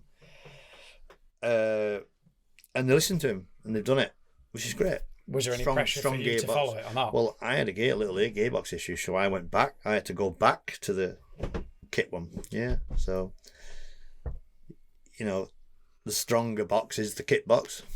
So, in hindsight, he had no interference with that. It was just that was the same as that. So he's into Balacrane in second gear. Yeah. I was going in first gear because I had the longer ratio first gear, blah blah. So and we overlaid the data, and he's a gear higher in a few places, and I'm learning off him as well. So it's great. That was going to be my next question. How much have you looked at his gear? Yeah, I love Dean though because he's absolutely 100% honest. He's honest with everybody. He never bullshits anybody. He says it as it is. Any rider comes from any information off him or help, he will tell them the truth. Like, other riders won't. It's as simple as that. I'm not going to name any names, but I've been through that journey and I've been spin down different yarns. But, Dean is 100% legit. Which I love about him. He's really, really good at that. Do you know in your team, is there enough, just to give the listeners a little bit more of an insight that they're probably not going to get otherwise? Within the team, do you share any? Yes. There's an overlap of personnel. 100%. Personnel. Ooh, so the team that your team of lads that you have working with and for you, does Dean have exactly the same amount of guys that are independent? 100%. And we all talk, we all eat together, all the information. Debrief, Yeah, so what I mean is you've not got one data guy who sits there and looks after the pair of you. No, we've got two data guys. Well, there's one between the two of us, to be fair. But it's all shared and all open, and we sit down and debrief and talk about it. And when you go to TT, it's different, isn't it? Yeah. It's different. You got TT, we all know how dangerous it is and how hard it is. You're all just trying to look for the safest way of doing 100%, things. Yeah, and I'm 100% open to any of that. When I was probably a bit younger, maybe I not a lot. All my teammates I've had from Hutchie and MHM Plant Days and all that lot, Keith and Moore, I've always been honest with them. 100%. And I still am now, and Dean is, and it's a really nice situation to be in. No egos, there's no hassle. We're all grounded. We're all at TT. I know it's factory and it's bling, but it's not. Definitely all on the same page. 100%. Have you got the same team of lads this year as you had last year? No. No. What? Slightly changed. Same crew chief. One of the mechanics the same, then another mechanic's different, yeah. But I'm going to sound slightly disrespectful to the mechanics, but you tighten your nuts and bolts a lot of the time. With the TT? Just checking. You don't have to be a mega rocket scientist. You just need to be repetitively doing it, you know what I mean? It's like attention to detail. Yeah, we're super lucky. Everything's fresh. The bikes are, they built me a new superbike. It was stunning. I mean, I have erections over it. I look at it and it makes me emotional. I love a new bike, and that feeling's been the same ever since I got my first new bike. And I look at it and go, wow, that's amazing. And it's not a tool. It's not a tool to go to work. I love that bike. I would go to bed with it. A lot of things for the top guys, it's just like a trowel, isn't it? When you're a bricklayer, it's a piece of equipment to do the job. Yeah, it's not that to me. But yeah, our team is good. We eat together. We're lucky. They get fed well and everything. It's just, I know down the paddock, and I appreciate there's a lot of lads of scrimping, scraping, fighting, and they're eating tins of beans and whatnot. It's just great. I've been there. I've been through all that lot. But our team is good, and we should win. You know what I mean? We should win. Like, we've won a lot, and I'm so pleased for Dean to win. I'm going to ask like a personal reference on this side of things, and when Dean went from a small big team, a privateer team like Silicon, you know what I mean? There was money chucked at it, but it was based around Dean at that time. So when Dean came to the factory, what was your opinion of that? And not as Dean as a person. I mean, is he going to blend well with this? Is he? What, so the Honda team? Yeah. Oh yeah, I knew he'd blend in easy. Yeah. Right. Yeah. I mean, my role at Honda's slightly changing. Do you honestly believe that? Like, yeah. No, because the fact is, you put the gum shield. Yeah, but now, yes. Yeah. 5 years ago, maybe not. He was full of bravado and yap, wasn't he? But it's a nervous thing, that, for him. You know what I mean? Maybe. I don't know what it is. But when he was younger, he was like, fucking, I never took a breath, did he? But like now, he's a different lad. Very professional, understands how bikes work, wants to win. And he's every bit an asset to that team. And I talked to him, I said, look, mate, we have to win, you know what I mean? Were you happy when they said Dean's going to be your team? Yeah, I was, yeah. I really was, yeah. Yeah, I don't mind. I have no quarrels with anybody, any of my teammates. I've had loads of them at Honda. Connor was great. Cameron Donald was great. All them Legends teammates were all great. Teammates with Michael Dunlop. I love them all. They're all different. They're all different weird quirks and that. But like, you can sit and have a beer with Dean. Yeah. Oh no, it's Dean Harrison you're talking about. Who's one of the most likable characters in the sport. But just interesting to go from that very singular, and that's me, in my opinion, being a team. They built it together and they work together, and then to go. Now, when Dean, in my opinion, when Dean went to Honda, it was like your own words there. Fucking hell, you got to win here. So, and Dean wants to win. That's a difference. Well, he's employed to win. He's employed to win. Yeah. Jack Kennedy's employed to win the 600 championship, and he did. Dean's employed to win. And he has. Tommy Bridewell's there for one reason. They want him to win. You know what I mean? And I think Dean understands that, and Dean has not. For himself, Yeah. He's won a 3 before, didn't he? So he won a senior, a twin, and a 600, and he's been strong. But it was great because nobody expected it. Yeah, nobody expected it. They all thought other people were going to run away with it, and they didn't. Dean battered them. He battered them. I mean, that first one, 135.4 on lap 2. credible. I mean, Did you speak to him before that race? Yeah. You know not about the race. I don't need to tell Dean Harrison what he should or shouldn't do. No, I but- just knew. I looked him in the eyes on the start line. I thought he's up for it. You know when And you he had say me about caught by Corey Benz, and I don't hang about. And he had me caught by Corey Benz. And I'm like, fuck in hell. But you know where you say he's already got it written before. Did you speak to him and think No. before and he said he's having this? I will hold my hand up. I didn't expect him to screw it into him that hard. I didn't. He proper screwed it. I didn't expect him. I thought it might be a grandstand finish, like a Toddy, him, Dunlop on the BM. Could have been a right old dust up. You know what I mean? But he destroyed him, and everybody was like, "Wow," which I doff my hat. That's all I can say. Massive respect to that. I mean, And not only that's Metzler's fastest ever lap, ever. I'll tell you what. Speaking of tyres, I read a quote from I can't remember where it was. But I read a quote, but you said he would Metzler have done a lot with the tyres as well this year. they've done a lot, yeah. And you a little bit more, but A little bit. Dean believes in the product, which is great. Yes. He doesn't. I'll tell you another thing about it. We went to Spain to test, and they brought me a 180. I wanted an hour tyre. I liked it. Dean did a lap on it, didn't like it, and that's it. Boof, I'm out. So I was like, Dean, do you not fancy just no? So, which at the time I was a bit frustrated. So I need to maybe try and develop this tyre a bit more. I don't want to ruin it. That's it. And I backed out of it. Did Metzler at that point say we're not testing, not doing any more? No, I raced the 180 front tyre in the first Superstock race, and I was 16th. Right. Shite. I rode shite. Was the tyre shite? Probably not. Was I shite? Yes. Not good enough. Do you know what I mean? Disappointed. Super disappointed. I mean, I know that. Again, I don't want to disrespect anybody else.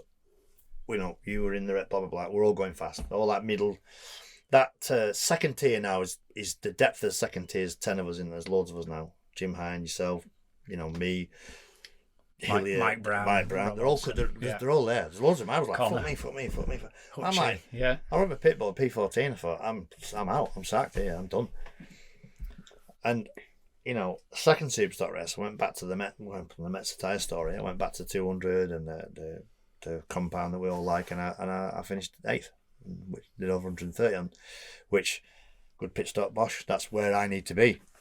So yeah, Metzer, I've done a lot of work, but Toddy's moved the goalposts a bit because he loves the Metzer because his style is brake, turn a bit, lift it on the fatter part of the tyre, boof, accelerate. Where you've got a traditional rider like Dunlop who. But then, Dunlop and Hickey are old school. Love the Dunlop, edge of tyre, big load, swoopy lanes, and all that. I'm going to throw. I tell you what, you are the perfect man to back this up. But when you look at the footage of Dean, I feel like we're picking on Dean. We're not picking on him. We're just talking about Dean. Riding that 600 at British level, and you look at the photos of Dean at the TT. Some lean angle, he rode that Metzler on the absolute bearing of it. It was phenomenal.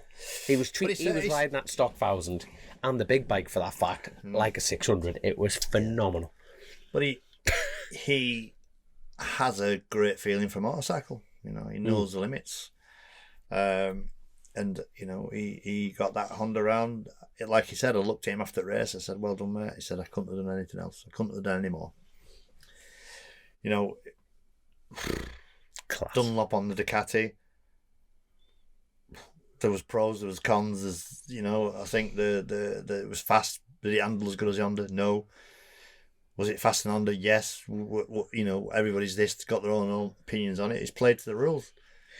He's got on board, went on board Ducati in the rules and won the race while we all mourning. So let's talk about that. We were talking before because there's all the rumours of he's only won because he's cheating, because he's done this, that, and the other, and blah blah blah. And I think it's worth saying those engines are sealed, aren't they?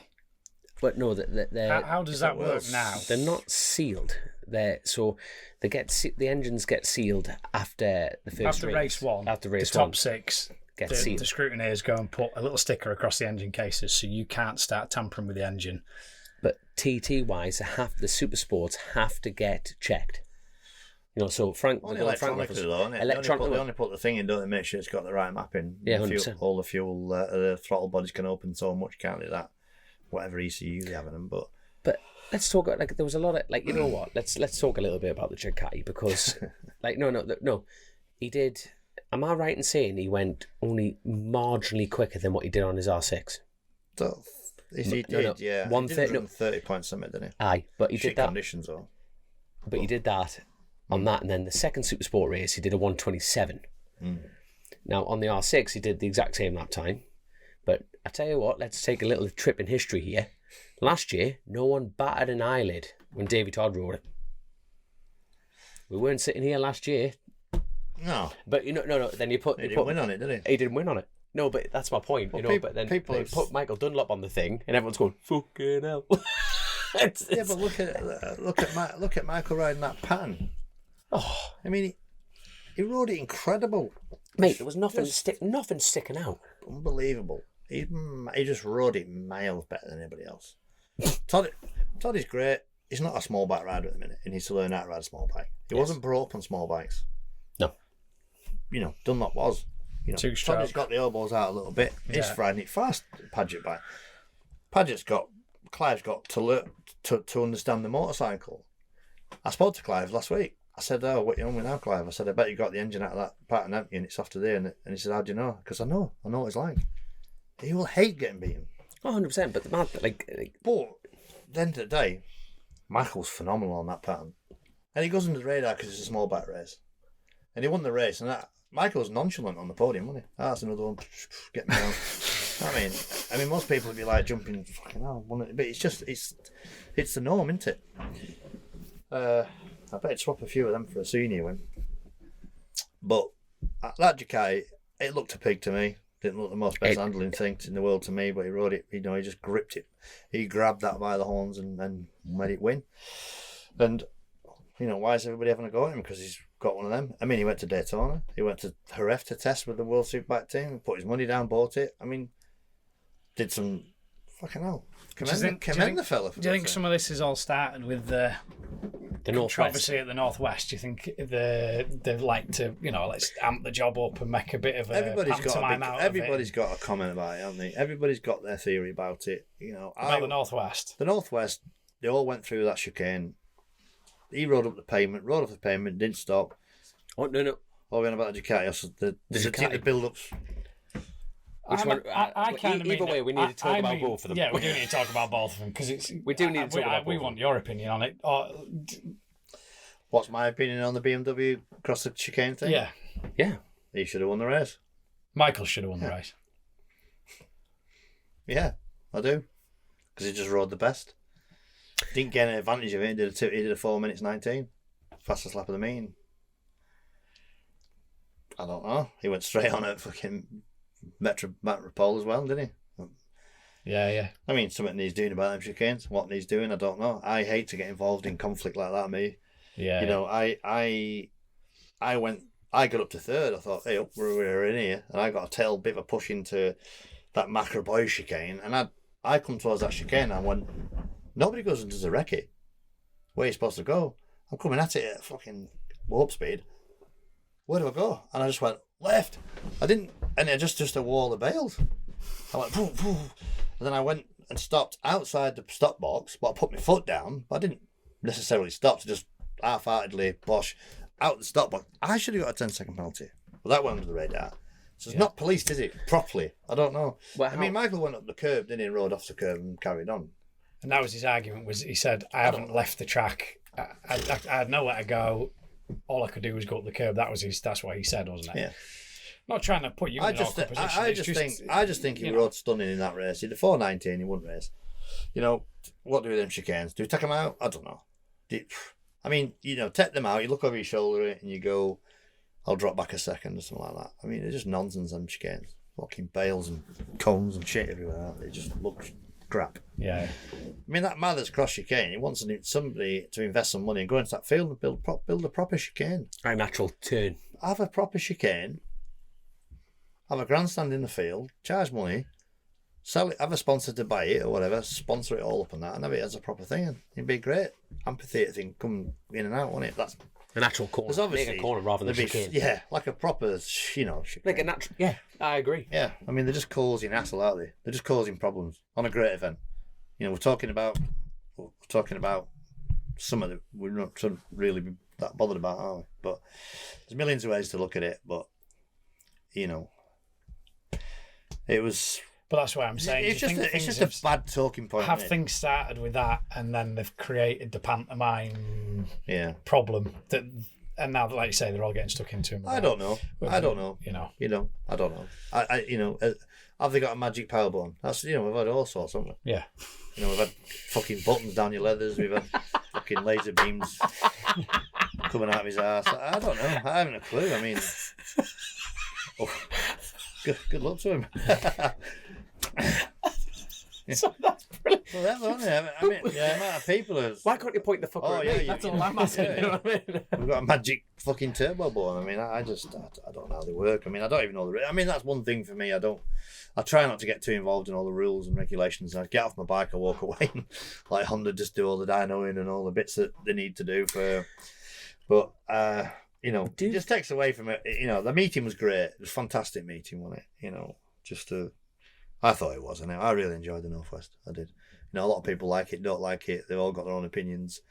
Or we need the Ulster Grand Prix back. Yeah, we do. We need this back. But the Northwest is just, location, the event, the people, the fans. Just epic. I thought it was epic. You had good weather as well, didn't you? Fantastic. Yeah. Yeah. Weird track. No grip, was there? No grip. I wasn't there, mate. Oh, yeah. But there was no grip. Sorry. There was no rubber down. Right. Never put any rubber down. You'd always see lines. He never put any rubber down. It was bizarre. It never felt With like that amount of traffic? Yeah, but no, there was no rain, so it was just next session, and you normally see the Yeah. nothing. There was no rubber down. It was odd. Me and Dean were talking about it, so never felt like it was. It got super grippy, but Northwest was mint. Everybody was a couple of tumbles and get well soon. I'm not sure how that Gary McCoy has. He got injured at roundabout, didn't he? Yeah, With, Craig Neve. Craig Neve, Craig yeah. Neve, yeah, big old bump there. I'm sure there's a couple of others that I probably Jamie missed. Coward, he slipped off the twin as well, you know what I mean? So Jamie was fucking fast around there. Past me in over that junior chicane. There wasn't a lot of room. I was like, mate. And then he went to turn one that fast right, and he's fucking knees bedded in the curb, and I was like, whoa, it's cool, your Jets driver. You know what I mean? You're really hungry for it, aren't you, old Jamie? Like, hungry for being there at the top. Like, it was fast. The thing is, he had a strong years, and he was qualified sixth. He was fast. Really, really fast. And he had a strong TT last year, so I was looking forward to seeing what he was going to do this year at the TT, because I thought he's dodged a bullet. I mean, he could have really hurt himself there and sweep fence and that. Like, But yeah, no, Northwest was good. I didn't do Donington. Straight to TT and just got pissed wet through and freezing for 2 weeks. How many nights of practice did you get this year, you two? First night Question ran, for didn't both of it? you. First night ran, but it was super damp. Really damp on it. First night it happened, didn't it? And second night the stones, the absolute stones. It was just, I tell you what, we were talking about, the TT in general. I feel like I've spoken to so many people in so many different teams. It was exhausting this year. Not the riding side. Like, we had one rest day. Everyone, and I'm not talking about the ride. And I've had this conversation a few times with different people. But you know what? If you said to any rider, like all of us in here, TT riders, you said, "Do you want 10 more laps?" You take it, hands down. The worst person you can ask about TT and how it went is probably a rider. We just want more laps. But as far as the marshals, the medics, the organisers, Gary the team, Paul Phillips, Edward, all of them lot. Every single person at the TT, more importantly, including the fans as well, they were the longest days at the TT this year I have definitely ever seen. It was wrecking. It was absolutely, like, the marshal, so scrutiny would go off, would push the bikes up, and 10 o'clock, 9 o'clock, and then day. It never really put a lot of rain down. It just put a little bit down in the wrong time of day. I remember because there's no being stood temperature, in the garden, it just never dried. And it was clear blue sky where we were, and I'm looking on the radar to see what you lads are having, and exactly that. I'm like, well, there's only a chance of a shower, but like you say, if it never dried. Rames and Ramsey, It was 12 degrees. 12, 13 degrees. It's Is it freezing. cold? It's freezing. Cold all the time. And I'm going to go into more detail and bore you to death a little bit, but because I've done 114 starts. But this year, the tree coverage was way more this year. Like the trees had come somehow across the road, and that many leaves on them, because we had a good start to summer, didn't we? It was I believe it was 6 weeks of like unbreakable. Like summer came early this year, and then decided to stop just before the TD. Well, the canopy over the road was covered with leaves, so it was bad for visibility in practice, wasn't it? Hard to pick the apexes out, especially that first night. I mean, I could read that it was 139 a litre at the petrol station, because the petrol station light was on going into Parliament Square. I was like, it's 139 a litre, that's fairly cheap. And chippy lights were on, weren't they? Chippy fish and chip shop lights were on at Parliament Square. It's been a long time since I've seen that. It was that dark. Dark, yeah. But it just, and then because that's covered, the sun wasn't getting to road, it was just damp. It was just cold. It was just cold, yeah. It was a shame. And then, but to be fair, the credit where it's due, the delays they did put in when he eventually raced, the conditions were dry. It was windy, but it was dry. But then the practice was the same. But then if you got one lap, you normally got two a night really, even 3 if you were lucky. But like the laps were there, like the conditions weren't, but the laps were there and the race were there. Considering they only cancelled the senior on that side of things, you know what I mean? It's like 9 out of 10 they did well.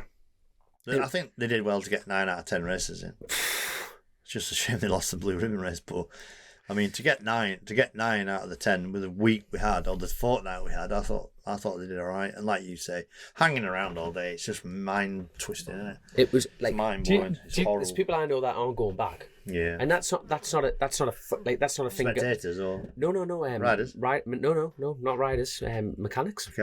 Like mechanics teams and everything like that. I know people. This TT's broken them, and that. By the way, hold on. Before I get quoted on any side of thing, that is not a finger for. That is 2-3 weeks of flat out if you only get one lap on a bike, you've still got to strip it down and everything like that. And I mean, you don't have to, but you feel the need to, don't you? No, you do. I'm sorry, fair enough, don't you? Talk about all day, but they do that. All mechanics do that. It's frustrating. Yeah, it's mentally draining. I was just about to say, everybody's social battery was flat. Yeah. Because how many times do you get yourself that you're going to be practicing tomorrow morning? Yeah, they moved it around. So the night before, you aren't relaxed. The team aren't relaxed because you know what the job is in hand. You can't go for a meal. Particularly get a great night's sleep. Get a bit short-tempered with each other, don't you? And then all of a sudden, you get yourself all ready for it, and then it doesn't happen. Yeah. It's exhausting. Yeah. It is exhausting. But that's not a reflection. It's weird because it's the TT are putting a show on, but like the fact is, it's not the TT's fault. It was just the hand that was dealt. But this hand was fucking shit. And it was just that bad. Senior. What a final boot in your testiculars, wasn't it? 100%. It's like God got the dry memo, but didn't get the wind memo. You know what I mean? Yeah. Track was bone dry, but it blowing a fucking gale. I mean, when? How? It was horrendous that lap. I mean, how do you think? You'd have gone, wouldn't you? I would have gone. Yeah, I would have gone. Yeah, but. Who did the recce's of that lap to make the decision? I did it. He did it, but I don't know who made the call, like on that side. But in the same breath, though, it's. Did they not know Saturday was going to be particularly bad weather? I think that they knew it was going to be windy, but I don't know about how windy. Right. And it went from southwesterlies to northeasterlies, so the whole game changed a little bit. Because you just wonder, was there an argument to say, unfortunately for you, do you switch out the second twins race to do the senior to know that we're safe when we get to do the senior? Yeah. Is that? I'm sure that will have been a conversation. In hindsight, you could have run the senior on the Thursday or something, but there'd be a lot of pissed off people coming from all over the place. That's the thing, isn't it? A lot of pissed off sponsors all sat there in the hospitality suite with nothing to watch. I mean, well, equally they were pissed off because they went home and didn't see it. You couldn't win. It was an impossible situation for the organisers. Could the programme go back to how it was? Of course it could, yeah. I get the Saturday senior. I think it's a good idea. Yeah.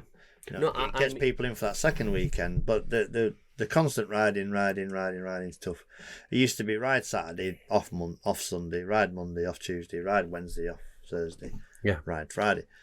And that was all good because you go for an ice cream and we've got our fish and chips and the bloody prom. The lads can have a beer and chill. It's just constant work.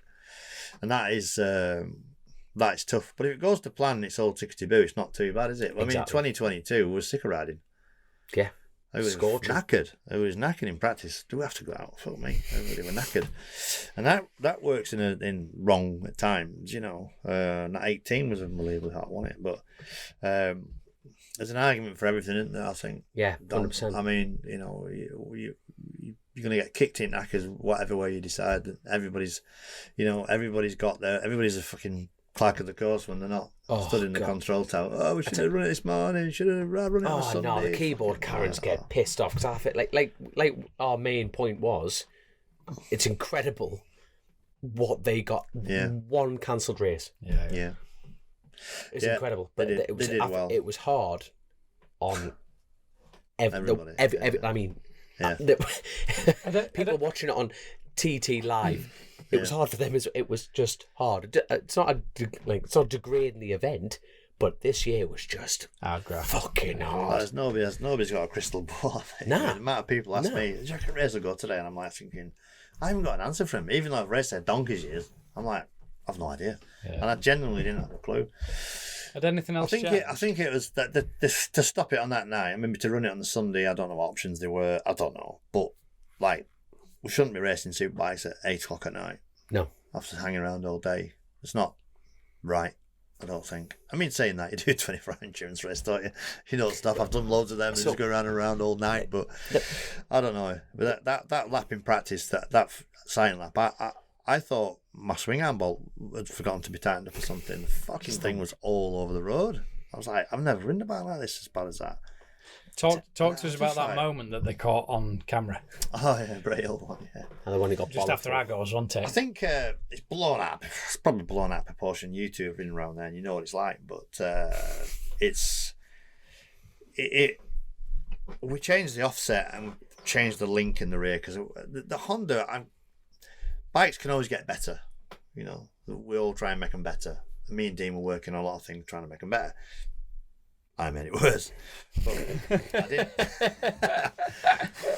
But one of the problems was probably a lack of commitment down Bray Hill and over them two jumps. If you look at it, I'm not actually going that fast. I'm just full tank of fuel and a bit like half-heartedly at it. On a superbike, you have to attack. So it just came up, and it's like a double jump on that second Agos leak thing. And your bike goes, you can hear him go over the top of it, and it just hit the first one and just went off its nut. But it didn't. I didn't expect it. Give me a fright, and it went woof. But I felt it bang off the lock stops. You know. Thing Just is, like, as well, bang, bang, you're bang, out I of the bubble thought. at that point as well, Yeah. aren't you? So it's pulling your body. And You're he did it. If you watch me, I twist me right round. I'm like, ooh, I just twist my body. And I'm like, I can expect that. But the split second it happened, it come out of it. It's just typical, isn't it? Anywhere, anything you do anything wrong, some bastards got you on camera. Did you see Well, James that Hine might- moment? Yeah, yeah. That's dodging a bullet. Innit? That was dodging a bullet. I don't know what that'll he will like. You know when you say Did to you people, speak to you'll him? never be that lucky again. Yeah. You know when you say that to people. I have never ever seen a near miss like that. It's Huge. It's utter speed that gets you out of them. The bike wants to go forward again. Like mine, it went bang, bang, bang. Because Gyroscopic. yeah, so it's you hold just it straight. it's utter inertia that's going on, and that's same with James's crash. I mean, the thing was like 90 degrees to the road. I mean, you know, you couldn't recreate that if you tried it a million more times. You know, Remember Hilliard's moment coming out of Ballygarry? That made that look soft. yeah, it did it. It made it look soft. But I mean, I've never spoke 3 words to James Hine. I don't know the man. I don't know the kid from Adam. I don't know him at all. Do you speak to him? No. Does anybody Just a spoke to him about it? Did No, he I do tell you what what- did he do? Did he run wide? Did he hit the curb? Did he miss the curb? I don't know. Not a clue. But he's a proper. He's just hello. You're all right. Yeah, Such a nice. you know what was start. amazing? It was amazing to me. That super stock race, he did 128 from a standing start, then 132 on the second lap. But then never got back in the 30s again. I don't understand. I don't know how you can go put 4 mile an hour in a lap. Yeah, but then he never got back into the 30s after that. For everything else. Maybe that frightened. No, but it's interesting that because Crosby probably shaves out that Crosby. I mean, that was a brown trouser job. I mean, he carried on. I had to stop and check my bike, make sure his fucking tyres not deflated or it smashed the rim or something. I mean, but the lad is fat. My God, he's a proper nice lad, and he's fast. Needs help from somebody, doesn't he? Needs some support. But they reckon he won't have any, will he? He just wants to do his own thing. I'll have it if anyone's putting it We that commend him. If he doesn't want it, I'll have it. Commend him for that. I mean, obviously, he's obviously wants to just run his I think his dad's involved in it, a few people around him. So, but he's, he needs. I don't know. I tell you what. Frightening though. Frightening. Can we go back briefly to the previous conversation? Yeah. About that cancelled senior. Now, in theory, everyone said, right, let's go for it. And something happened. Now, bearing in mind that's the second year at the TT that we've had some big crack. Hickman came. We are gonna go back to that. Yeah. Hickman's off, but if they ran it and something happened, would that have been the end of the TT? I'm talking about the bullshit world we live in, of the blame culture and everything. No, we do. We live in a bullshit world now where we cannot. I'm going to say no, it wouldn't. Right, it's too strong, isn't it? It's too strong an event. People still want to do it and they can run it. So I don't think it would finish it. I don't think it'd be great on all parties, would it? Bit like I'd be having like a bit of blood on your hands, wouldn't it? For the organisers. No fatalities. Is amazing. Is amazing. It's what we want.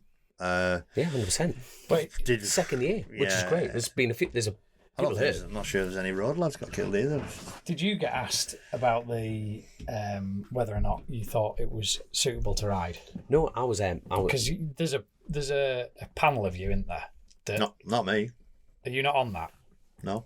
Okay, so who's on that panel? Didn't know there was a panel. Do they not have a panel of? No. I think to be fair, I think Milky and Johnny and that. And to be fair, they come and had a chat. You can go. That's what I'm asking you guys. Is there not a panel of riders that they go to and say, right, what do you think, lads? But in the same breath, you could go voice your opinion. Right. No, you know what I mean. No, if you came in and went, fucking not a chance, you could go to Milky or any of the organisers and go, in my opinion, not a chance. But one person's not going to sway that, are they? No. I think I went into the meeting. I just sat and listened. So there was a meeting then? They dragged a few riders away into a meeting. Right. That's exactly what I'm talking about. Yeah, but it wasn't. It was just sporadic. Yeah, come in and have a chat. Yeah, but there isn't. Paul Phillips and Gary Thompson aren't sat there in the tower saying, it's safe to run or no, it's not. They get. Well, very rare. I've never seen Gary Thompson come down and have a chat with a couple of riders, and we're all. Dean was there, Toddy was there, Josh Brooks was chatting away, James Hillier, and I just sat in the corner and sort of looked from a distance. Yeah, because I didn't really want to get involved. What was that? Are you happy to tell us what that meeting was about or not? Yeah, they were just asked. There was no decision. There was no decision in the chat. There was Sean Anderson was in it as well, and we were all not keen. All not keen. Brian McCormack was packed in. I think Connor Cummins, he was out of his leathers. He said, "I'm not riding that." I think a few wanted to go. I wasn't that bothered. I think I think a majority vote probably would have been, we're not keen. Right. Not stamping our feet going, this is, nobody giving it all that. No. If Gary would turn around and said, right, you're going, would have gone. Yeah. A few others probably wouldn't have gone, fair enough. I would have gone. But you wouldn't have been keen? No, I wouldn't have been keen. No. There's a lot of things happening at this TT that I've not seen before in all the years I've raced. Wow. That's a statement. There's a lot. That is a statement. 100%. Conditions. Damp patches in place I've never seen. Has the circuit, tree coverage. Has the circuit changed? Resurfacing. And by that, I mean, do you feel like this year, and this is a question for both of you, do you with it being a public road, they're always having to maintain it, aren't they? The potholes are shit during the winter, all the rest of it. So there's a constant upkeep of the circuit, and every year you go, there's a new patch, or there's a patch that's got slightly worse. Do you feel like this year there was noticeable areas or not? Was it Brandish? Yeah, is that the right? No, Brandish. No, the fast left after Bungalow. You got Bungalow. Yeah, no, it's Halewood's rising to Brandywell, yeah. Brandywell. Now there was a bump there. Now I tell you what, I must defend, like Gary and the organisers. You know what I mean? Unfortunately, Gary's name keeps popping up because he is the clerk of the course. But the fact is, their warm-up laps are in place for that reason. It's not like Gary sat there, gone for a lap in a course car with two people and gone, yes or no. That's Never what was. I'm- yeah, no, but it's good. Like, you know, there have been people who've put their options down. Yeah. Gone, that is what is good. But I tell you what was like that first night. I tell you what, my God, where sidecar got caught out, and I remember like I saw you on the mountain that night, and we went like, and I tell you what, you tip into there like normal, and I went round in the van. I think most riders do. And you think, oh, it's a little bit, and you know when you brace for something and you haven't braced enough. Bars crossed up, and he came in going, holy crap, and everyone came in off first night of practice going, feel that bump, fucking, everyone was up, and they're like, you know what I mean? That wasn't there last year. No. So what they've done is they've made a repair, but it was like a speed, it wasn't a dip, it was a speed bump. And I'll tell you what, fair play to the organisers, because look, the WhatsApp group for the riders, I think that not just the riders, the organisers is an open. I think that WhatsApp's changed the game in a positive manner on that side. But they said, right, we're gonna have a meeting.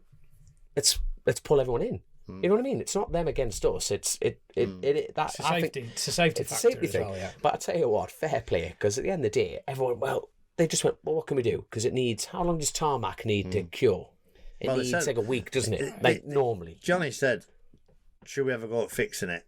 That's right, yeah. And then, but we don't know, it might be worse. And we all said, well, we'll learn to ride the bump. Exactly. It's a road race. It wasn't that bad, really.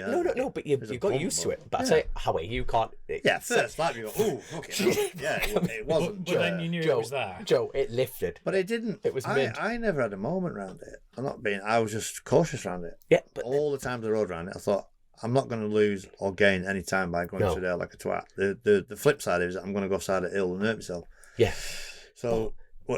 It's only because there's a bump somewhere else for screaming. Look at the bumps from Glenelg to from Gingerl to Ramsey. If that was anywhere else on the track, they'd be up in arms. 100%. Wolf as arseholes the whole way there, innit? You're like, you can't even focus, can you? Oh, we love that. But that's acceptable. But if that was at flipping on the way to Ballacrane, there'd be hell on, wouldn't there? But it's the romance of the track, innit? It's just part of the track. I completely agree. It's a road race.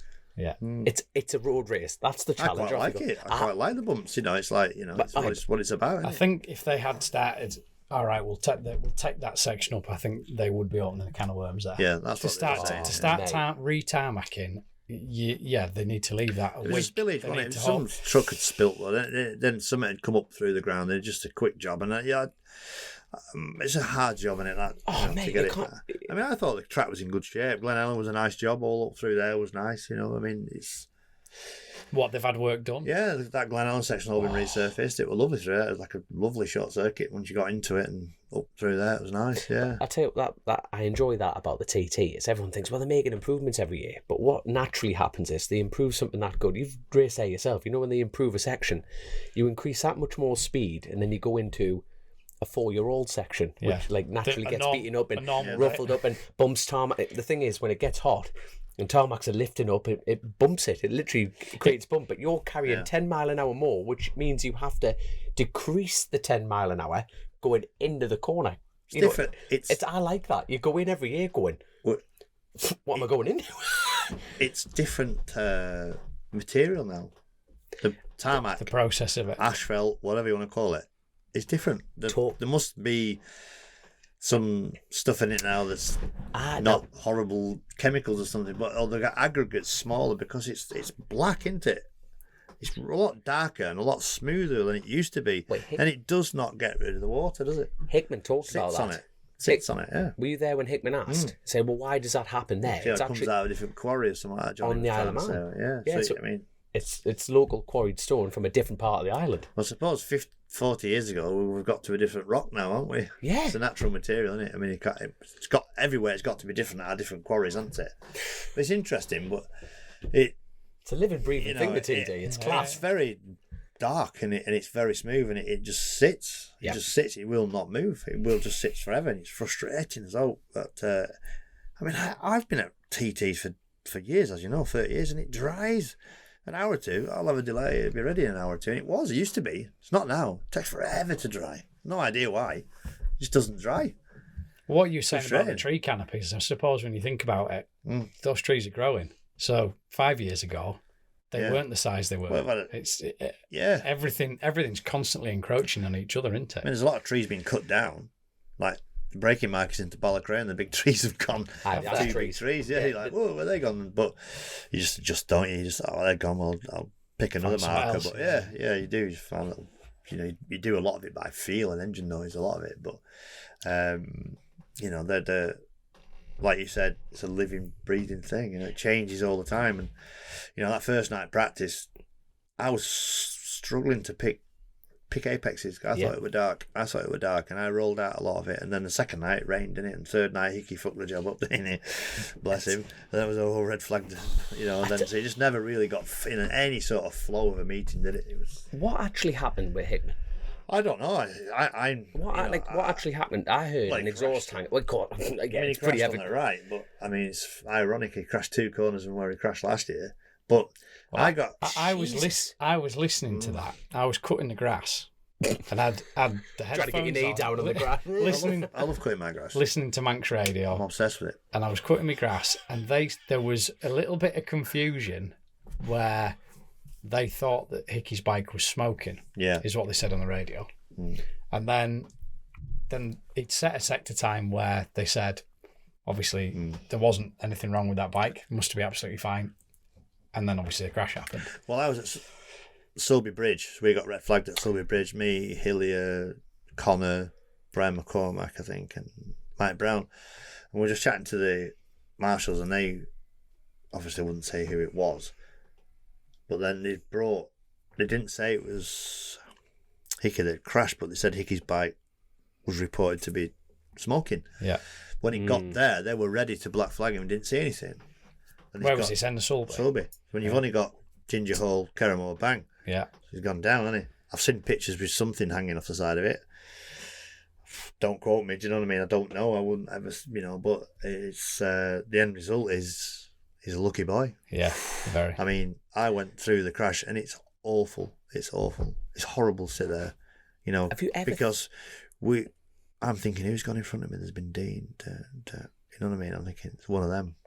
And it's helicopter, you just think the worst, because I've been in that situation a lot of times, and it's horrible. And you come around the corner and there's fresh marks where he's gone into the bank, bang, and it's crashed on the right, so it's gone across to the left, pinged across that, and you just think. So he's come down over that crest, through the little bit of a right, down into the left, through and you've the got left. that like eggshell coloured cottage on the right hand side there. He's gone because the wall comes in then, doesn't it? So is he? No. Before that. Before that. Yeah. So you've gone through that beautiful left. Yeah. That right. Yeah. That kink. Now I So tell he's you got into it. He's not lost it straight away. He's got into the right a little bit, so like not really full lean either. Not really full lean. He's just got into it a bit, and then it's gone down there. It's a strange place to crash if everything's going okay. Yeah. Have you ever thought No. there's bits where you think you hold your breath a little bit, but you come through there. I tell you what, Grace is in the studio, but you were actually filming at that next spot. You know what I mean? And you think, how fast are you going through that? Like, as a spectator, Grace is just nodding away here, just thinking how It's fast fast it through is. there, be third through the bottom of there. When you short shift to fourth, and you start picking it up. So you're motoring on, but I mean, sit down to where that cottage is. That must be. That must be 300 yards. That's got to be 300 yards sliding that. I'll tell you, crash there. Got round the right, and you sort of go left, and there's that jump into the wall on the right. What you're on about? Fuck, I forgot his name now. He's a nutter. Went to TJ. Always wore them He was a orange. nut. Always wore the orange roof helmet. Them horrible roof. Rob helmet. Frost. Rob Frost crashed there. Got away with it. Did it? I went past the crash. Who I once said was Australian, he's not, he's a Londoner. So I was absolutely drilled about that. So yeah. I've actually tried to get him on, but it won't apply to me. Come on. No, he hasn't replied to me, but I would love him to come I liked him, think but he he's was- 'cause he was such a self-confessed fiery nutter. bastard. Yeah, Self-confessed Oh, nutter. He was fucking, Yeah. he's a base jumper now. Well, That's what he does now. yeah. There you I don't. He's I don't. absolutely mad as a box of frogs. He'd be ace. If anyone listening to this can get Rob Frost to Frost, get in yeah. touch with me so that we can get him on here, 100%. I followed him on Instagram. I sent him a message. He pied me. John, can you do us a But favour? Message him. I would love to interview him because I think he is, like you say, he was. Did Northwest, Tandragese, Kells, fucking did World Supersport when I did it. Yeah. To rode for that Savico Dutch Yamaha team with Jim Moody was teammates. You can pedal a bike then. But sorry, He was good. he crashed He was through good. that right there. He had a lot of big old tumbles, and I said, I come into pits and I seen him fucking carnage, you know what I mean? I'm like, He's not coming home. I said, oh, he's done himself in. He's finally done it as Rob. Then he said, oh, he's broke his wrist. He's in panic. Just walking around black eye and a broken wrist. I'm like, Wow. I've only never seen so many black eyes this year. We had black eyes when they crashed at TT, didn't it? That Veronica She had a shine, Did you see her crash? That was bad. Yeah, she went in that. Bless her, didn't she? Hellfire. And then obviously... And then Tom Whedon clipped the wall. He broke both his legs. Rutter had the shiner, didn't he? Icky had the shiner. Everybody had shiners. I tell you what. Let's talk a little bit more about Hickman. I tell you, that is a monumental task. Should that work? Is that going to work, or do you see that falling apart? Like two Wouldn't riders. work for me. No, like two riders running a team. Go on, hang on. Go on, it wouldn't work for you. No, Go on. Work. No. I mean, no. I don't think that the pair of egotistic lads are they? They're all pretty cool. They're all pretty happy in what they do. They all love racing bikes. They're passionate about the bikes. But I can't even write an email. I'm a WhatsApp simple lad who picks the phone up and talks if I want to talk I was to going to anybody. say, you can't answer your fucking You phone. never answer your phone, No, you cockhead. I know, You never I'm answer as bad. the phone. I'm as You are bad. as bad. I know But I'm I've as noticed bad. today, But I haven't tried. you've answered your phone all day to everybody else. That's because Grace has been ringing. He answered his phone to everybody today. I'm haven't. paying your wages and you're just piss-balling around. Oh, yeah, waffling nonsense on And the I've phone. been trying to ring him 3 days. I've been around corner. Come on, Dom. I've please, been step well, I in. don't want to touch you. So I'm around the corner doing a mix. Every time I that's come an round, it's like, answer. he's got loud phone. Sees me coming, gets off phone, and then, you know what I mean. Is your patio down? No. So So change the subject. Yeah, just little Tourette's out there, some shout I out don't know. I don't know. Possibly not for me because I'd want to be knowing what this is, what that is, who's did this, who's done that, blah blah blah. I don't know. It's hard, and who owns this, who owns that. I dread to think. I mean, all the years I've been involved in racing, I've been lucky where I've just ridden in a lot of teams, and I turn up in my motorhome, I put my jacks down in my motorhome, and put my deck chair out and go and ride for the team. And I wouldn't want the stress. I wouldn't want the hassle. I wouldn't. It's not my nature to be like that. I'm the most disorganised person in the world, so it wouldn't work for me. Do you boys think that the results this year were... Obviously, they were missing Hickey, but do you think had Hickey been on it, do you think he could have taken something to Dean? Absolutely, yeah. I mean, he's hungry for it. He rides hard around there. From the outside looking in, the bike's come late. The team's very late. It's a new bike. There's electronics out of control on that thing. The super bike's hard to build in it. The stockers are great to ride because they're a lot more refined and ready to go to figure out superbike. Toddy's not been able to find that groove on his superbike at all in BSB, in the testing and nothing. He loves his stocker, and it just looks difficult. It looks hard to keep motivated, and on your team leaders, arguably your team leader's injured. Do you think good, is it? It's hard, isn't it? Do you think it's frustrating for Toddy because he wants to prove that he can win fair and square? He doesn't want the keyboard dickheads to be saying, "Oh, he only get this, he only did that because Hickey wasn't there." He wants Hickey there to be able to. Yeah, I think to show on merit. That's the only Superbike race. He won it. Hickey would have, he won the race. Hickey would have been fighting it out, wouldn't they? Yeah. I think Toddy expects a lot. I think he needs a couple more years of learning the job a little bit. I know he was quite outspoken this year, wasn't he? Well, I don't know. I like Davey. Yeah. I spend a lot of time with Davey. My kids get on with Abby, Maisie. They're like good friends. I don't know, Maisie's young, but they, we've eaten together, we've travelled together, we've done a lot of things together. I want to see him succeed. He's a talented lad. There's no question about it. He looks the part. He's very savvy. He's you know, he's steering his ship along lovely, you know. But, you know, there's always the question, was that the right thing to do? To set up that team, you know, straight away, looking on the outside, probably not, but where does the team start, you know? It might be the foundations of something that will last forever. I know BMW love it. They love they love Peter. They love Davey. So you know, you got the mitre BMW behind it. It just needs a bit of I's dotting and T's crossing, doesn't it? But at the minute, it's just, you know, one injured. The bike's not where it probably should be, and you know, it's hard on Davey trying to carry it all himself. But been a rocky start, hasn't it? The Northwest was rocky. Yeah. You know, the not going on the podium, and there's a million ways to look at that in the divas, you know, spoil sports, blah blah blah. I don't know where to look at it, but you have your own way, don't you? And the emotions are high when you're racing, and it's important. There's a lot that goes into it, and everybody's livelihood goes into it. And I understand, you know, there's rules are rules, and there's millions of ways of looking at it, you know. So it's just been a bit of a rocky start for him, but can only get better, I suppose. He did win the Superbike race at the TT, and they won some races at the Northwest, but the BSB's at the minute, it's a long way away, isn't it? And Toddy will be pulling his hair out. I know he will be. He wants more than that, and he's better than where he is, I think. But at the minute, it's not. It's not all together, is it? Speaking of teams, James Hillier. Yeah. Back on the podium. Yeah. Been a long time coming, that. Yeah. Yeah, James is I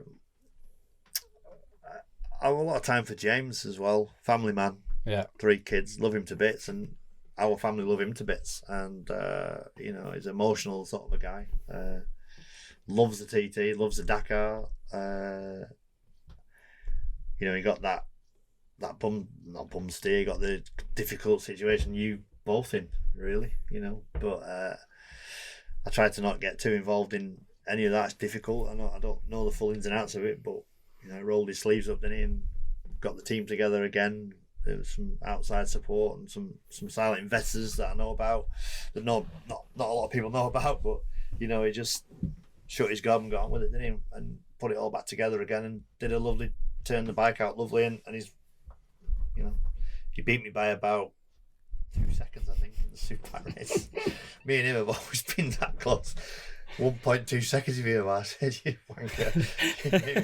For the first Superbike race. Yeah.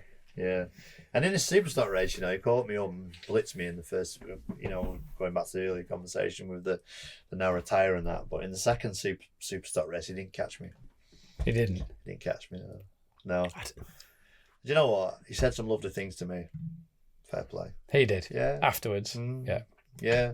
You know, down in the, when you turn back round, you have to the finish line there. I've had a few conversations with people there that meant a lot recently.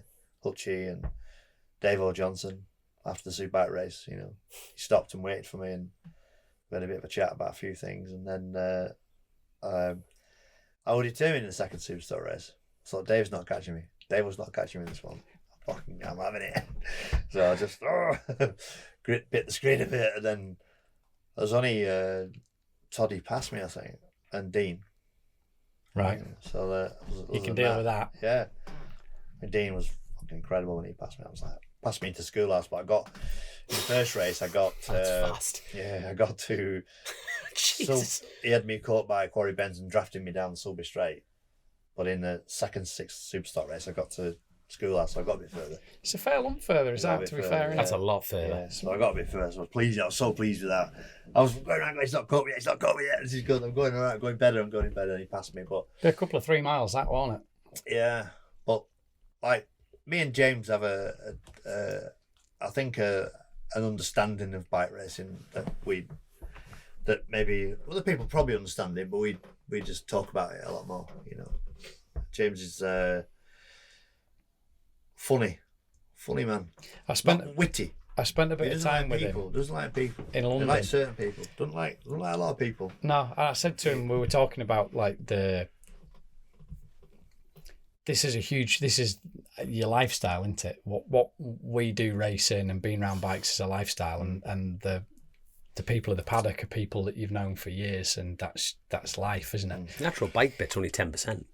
The actual riding the bike's only 10%. The rest of it is is the community, isn't it? And I said to James, you know, because I've known him since, I don't know, maybe 2008, 2009, long time.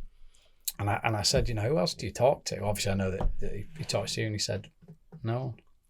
Yeah. He said, away from my race, and he said, me and John will send each other some daft Instagram stuff, as me and him do.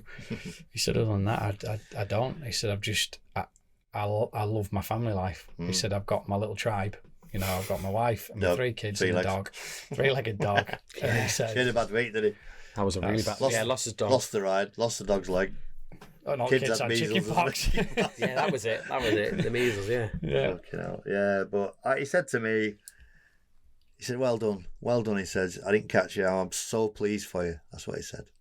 I'm so pleased I didn't catch you. You know, he said. That was in the little U-turn bit. So he's still pumped with adrenaline and fired up. You know, and I beat him in that situation, seniors, and we've come to me and we've had the chats, and when he's been on the Hulk, the Cowie and, you know, the Bournemouth Kawasaki and that. But I come round, and it was actually a little bit further, wasn't it, in that circle bit. I'd come round and I actually got round that bit, and he was looking across going like that, you know, because you go across each other, don't you?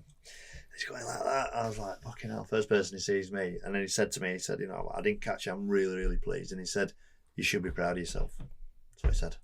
Which meant a lot to me. Yeah. Like, I mean, I'm older than that, but it's like, it understands me that was a good ride for me, you know, to be in the top 10, going around 130 plus on last lap. And so, yeah, you know, a lot of people have got 8th, you know, silly old twat, should retire, you know what I mean? But he's like, should be proud of yourself for that. Damn Actually, right. I really respected that, you know. Damn right you should I thought be. it was good, you know.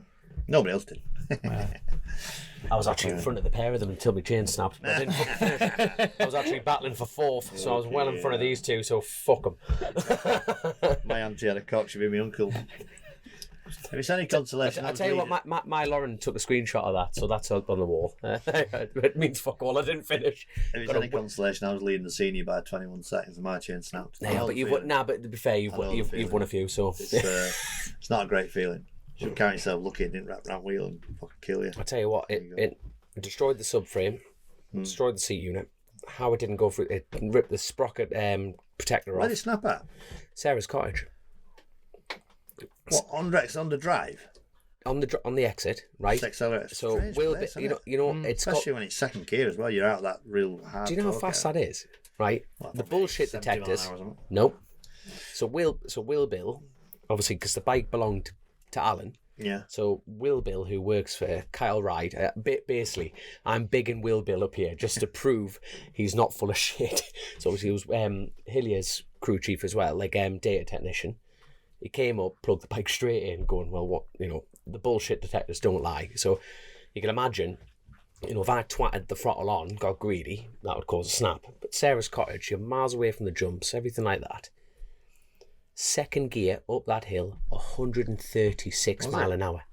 Well, you've come way out of Sarah's then. Yeah, 136. So you're going up through the little right. No. I tell you what, I've come out the right. Yeah. Like, bear in mind, this is before I've hooked a gear. So normally you go like, I've actually watched his onboards. He goes 3rd, 4th, and then in. Right. Very clever. Very clever. Because obviously he drives it on the rear. Like, I've gone up there in the past trying to hold the 3rd, the rev it. Fucking John boy, fucking hooked another gear. Sly little dog. but the theory is, the only theory we can get to is, that chain only did 7 laps, including in that race. Just shouldn't snap though. It shouldn't snap. It shouldn't snap. Shouldn't snap these days. They're a lot better technology. But what we reckon's the only thing that could happen is potentially a stone got in it. You know, the sprocket, and 136 mile an hour, man. That's on a corner where I'm over the moon that you said like 66, because you feel like we've all done it. Us 3 of 3. It seems steady away. You feel like every time I've gone through that corner, I've gone puff. Come on, bite the screen a bit. I was broken when I came in. That's why you binned that Cowie on the... Well, you didn't bin it in an oil leak, didn't you? And crashed the Cowie out of the left. On the left. And you think, I honestly thought I'd crash that bike at 100, maybe 100. You know when you're in the pub and you're like, 100 mile an hour, that. It must have been more. 125, 30, wasn't it? Gotta be.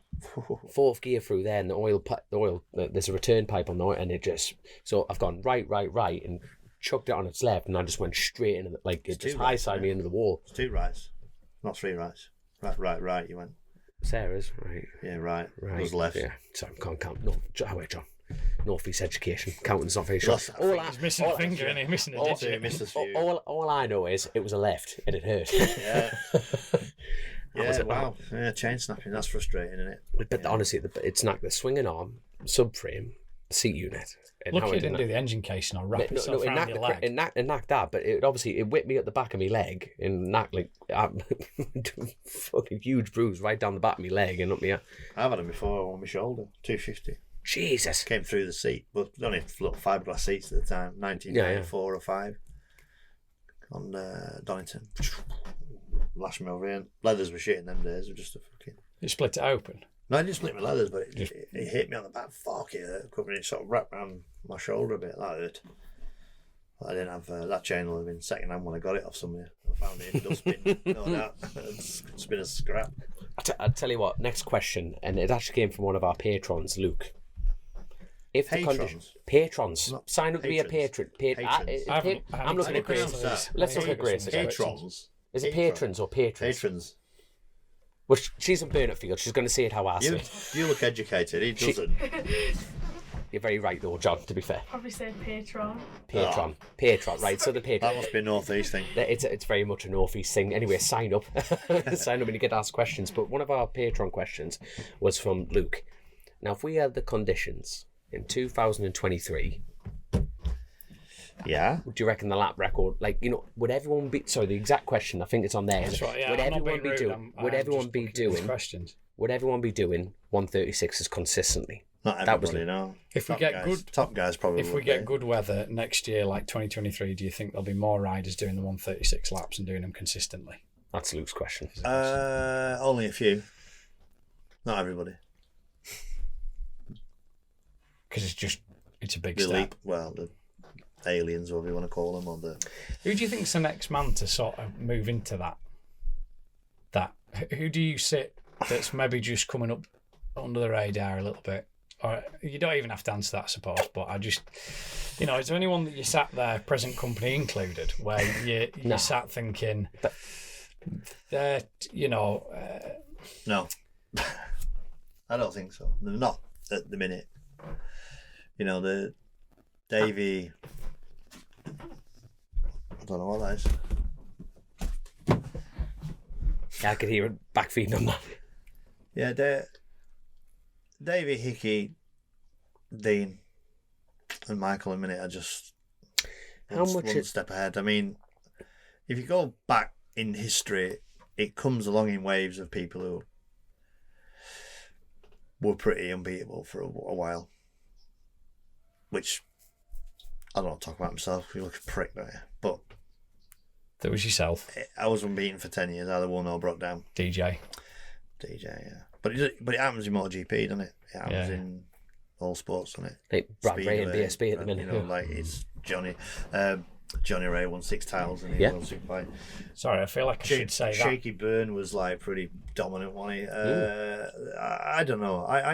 I try not to think. You don't want to put any pressure on anybody. Everybody's got to go to the TT and just learn it, enjoy it. And if they've got that feeling and everything's right and your bike's right and all the right people around you and everything's on the same page and you want it, you've got to be hungry. They push, man. They're pushing. I mean, How much David of it at is Wall, in the didn't he, bike? Glen Ellen, and Dean's every bit of the road, and it's. You look at some other guys that they don't ride as hard. They're not riding as hard. In their own head they are, but it's not like sometimes you've got a better bike and that. They just ride them harder and prepared to push it harder. You can buy a superstock bike yourself, can't you, and win a race. There's no doubt about it. But you still got to risk it to win it. And then, are they prepared? I don't know. That question sort It's of like Jordan, isn't it? Paul Jordan. He openly says, I don't believe in myself as much as I should do. When did you say that? He said it a few times, hasn't he? Did Little interviews and that, yeah. Well, you got to believe in yourself. You got to blow your own trumpet. You got to be fast. You got to want it. That's it. Otherwise, you're not going to win ever. I'm gonna ask you a question. How important? Just want to say that was kind of Alex Chapman, one of the patrons. He'd asked that. I was just reading it. I thought actually that's a very we're at the right point to ask that. So that hopefully answers your question, Alex, which was a good one. Sorry. Carry on. How important is start number? Not important. Becomes important if there's a problem. Like, number 1, number 2 sets off, number 3 sets off, number 4 breaks down. Yellow flags are out, number 5, 6, 7, 8, 9, 10 might get held up a few seconds, depending on what it is. If you're fast enough, I've won off number 1, I've won off number 2, I've won off number 3, I've won off number 4, I've won off number 10. Who? You know, if you're good enough, you win. Do you think there's any way they can bring in something to help with that? As in, if 4 breaks down and 5, 6, 7, and 8 are all hampered, but we know that they're capable, it'll be close to the top, and they lose by 3 seconds, and we know there's been a yellow flag out there. You could blame that, couldn't you? If you're the rider, you'd take that as an excuse, wouldn't you? Yeah. You know, all being well and everything goes, I don't think there's anywhere to hide in the top 10. I think probably most people not that keen on going about number 1. Maybe. I would love to go number 1. Well, you've been number 1, haven't you? On a super twin, on a 20 mile an hour down super twin. But the thing is, I love going number 1. but You how want to often, go number 1 on a no, big to bike. learn. Yeah, To learn. you're back there, aren't you? You're not. Nobody's going to catch you, but it's difficult to catch anybody else, isn't it? I caught Yeah. Connor. Well, you did catch Connor Hutchie. You know what I mean? On Ducati, I've seen that. Ducati, and then I caught Hutchie was holding us up on the big bike. But like getting that. I'll be honest, mate, and Why, let's get the little violin out. Do you reckon you should put it in a ballot? Oh, that would be interesting. I'd go a ballot. Imagine that. Top 10 all No, have to just top pick a 20. number. Imagine if it was a But I would be pissed if I pulled alive. 20 out. Yeah, you see, now hold on. You've gone from. So why is that then? You see, you've gone from not important to you'd be pissed at 20. I'm playing devil's advocate here, and I enjoy. No, but because From 11th back to 20th, that's where you drop no, off. I've not been disrespectful to anybody down that field. No, just- I'm not saying you have. For me, the kudos would go. The providence of being number 1, my value would go down. So when Davey passes you, in a race, Yeah, how long are you it's with? too fast. Too fast for me. 1 corner, 2 corners, half a corner? A couple of corners, yeah, maybe 3 or 4. Do you feel like that drives you a bit more? No, No. I have to let it go.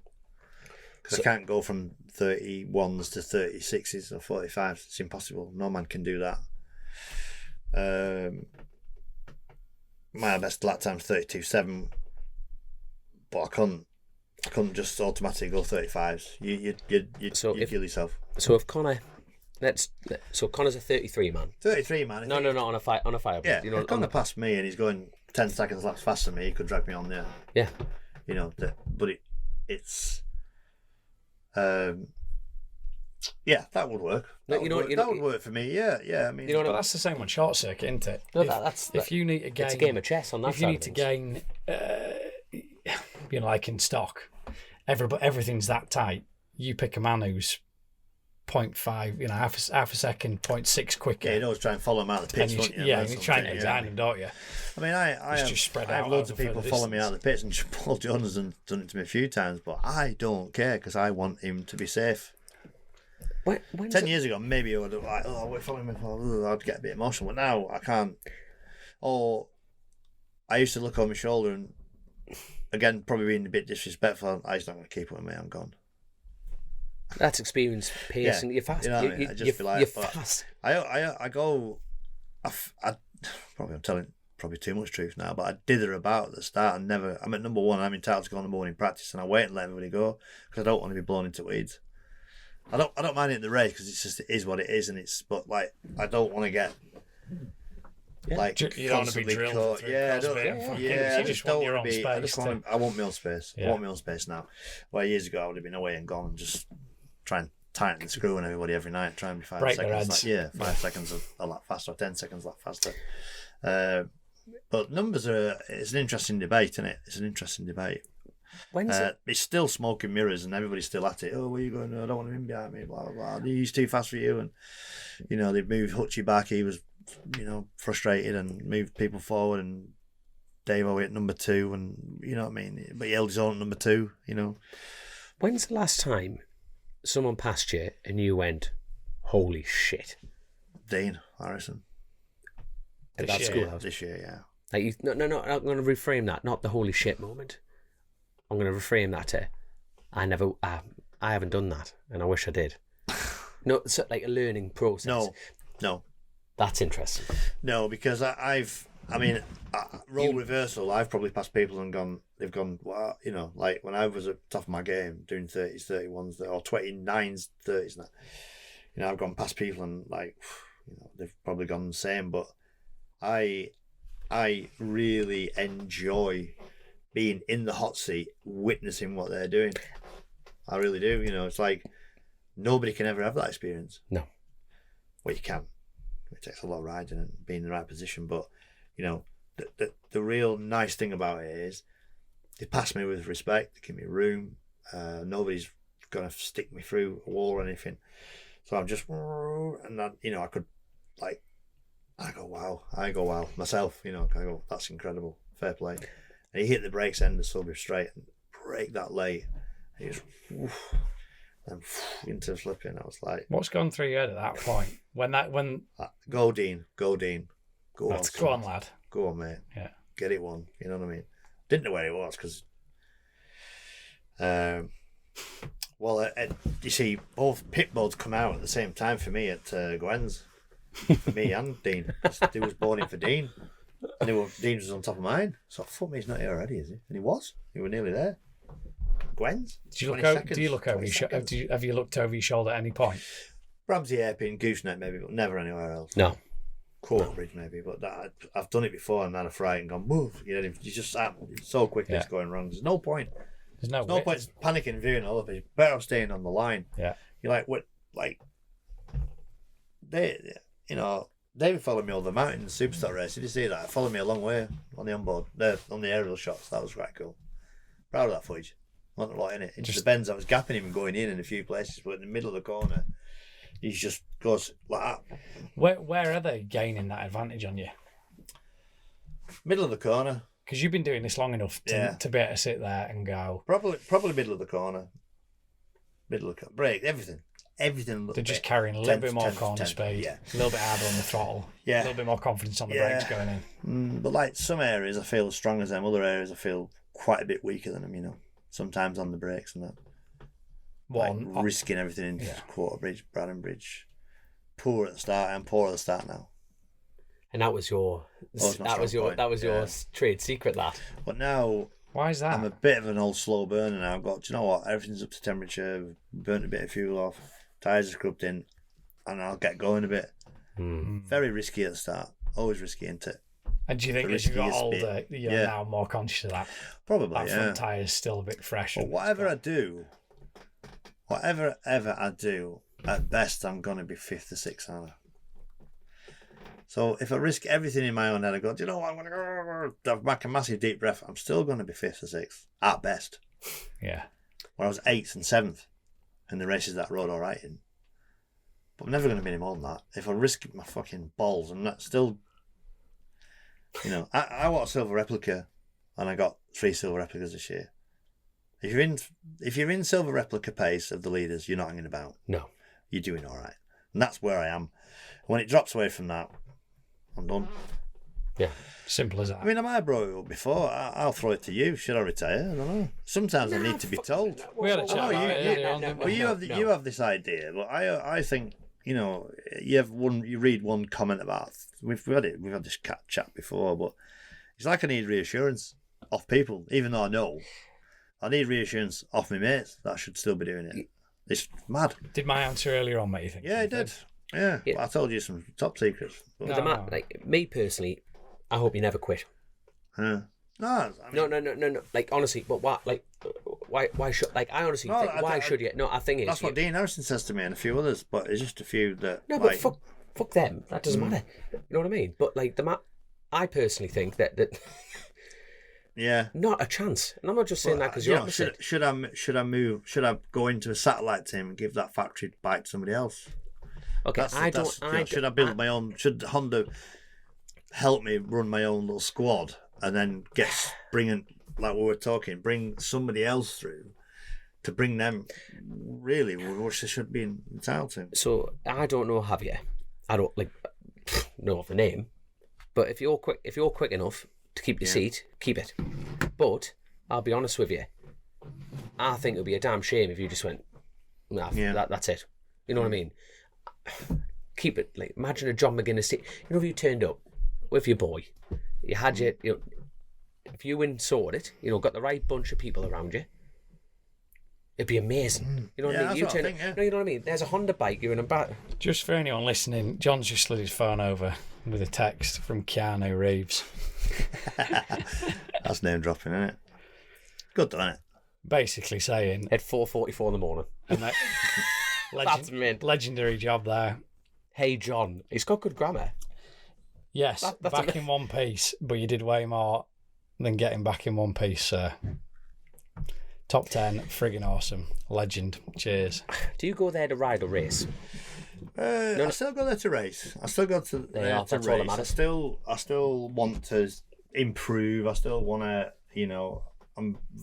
I've gone backwards. I'm still, the pace this year, everybody was, when we were doing 30s, everybody was doing 30s. When we were doing 29s, we were doing 29s, we were doing 30s. You know what I mean? It's like, Michael Dunlop was on the podium in the second Superstock race doing 132. Well, last year I did 132 in the Superstock race, but I was 7th. So it's all relevant times. We're all go along in waves. So I'm not going, woo. I'm still going with the second wave of riders, but there's more in the second wave now, which is great. You know what I mean?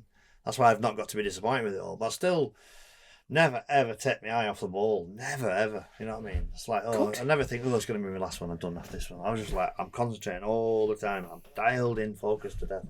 You said last year you almost wanted a scary moment to you did, didn't you? Pull the pin on you. You said, if I had a load of scary moments or a big one that would terrify me, then it might change my perspective. And you said, I almost want that to happen, but it didn't, and it doesn't.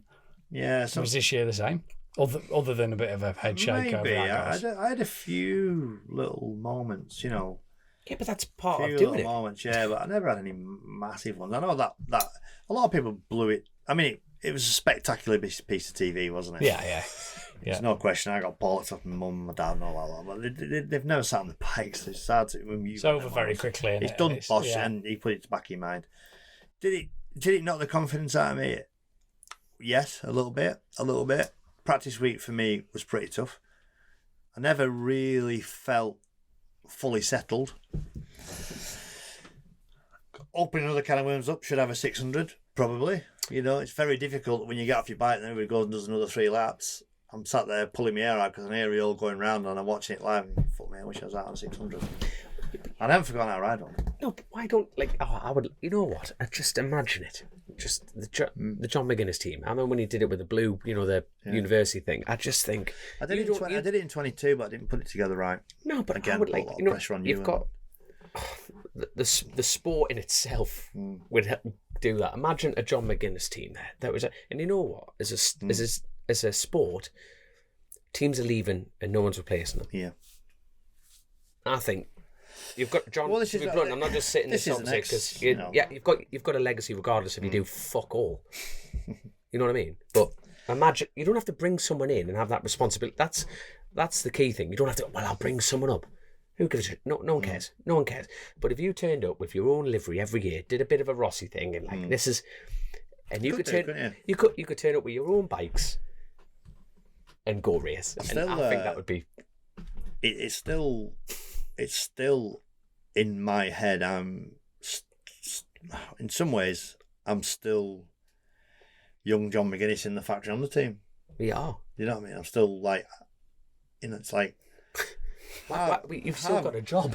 Yeah, but I shouldn't be. Oh fuck! Hold on, who's saying that? If you spend half an hour with them, no, you shouldn't be. No, nobody said it to me. But looking at the overall picture, I shouldn't be doing what I'm doing. You're 53 years old and you don't feel like you should be doing it. Yeah, in my head, I'm like, what? Why?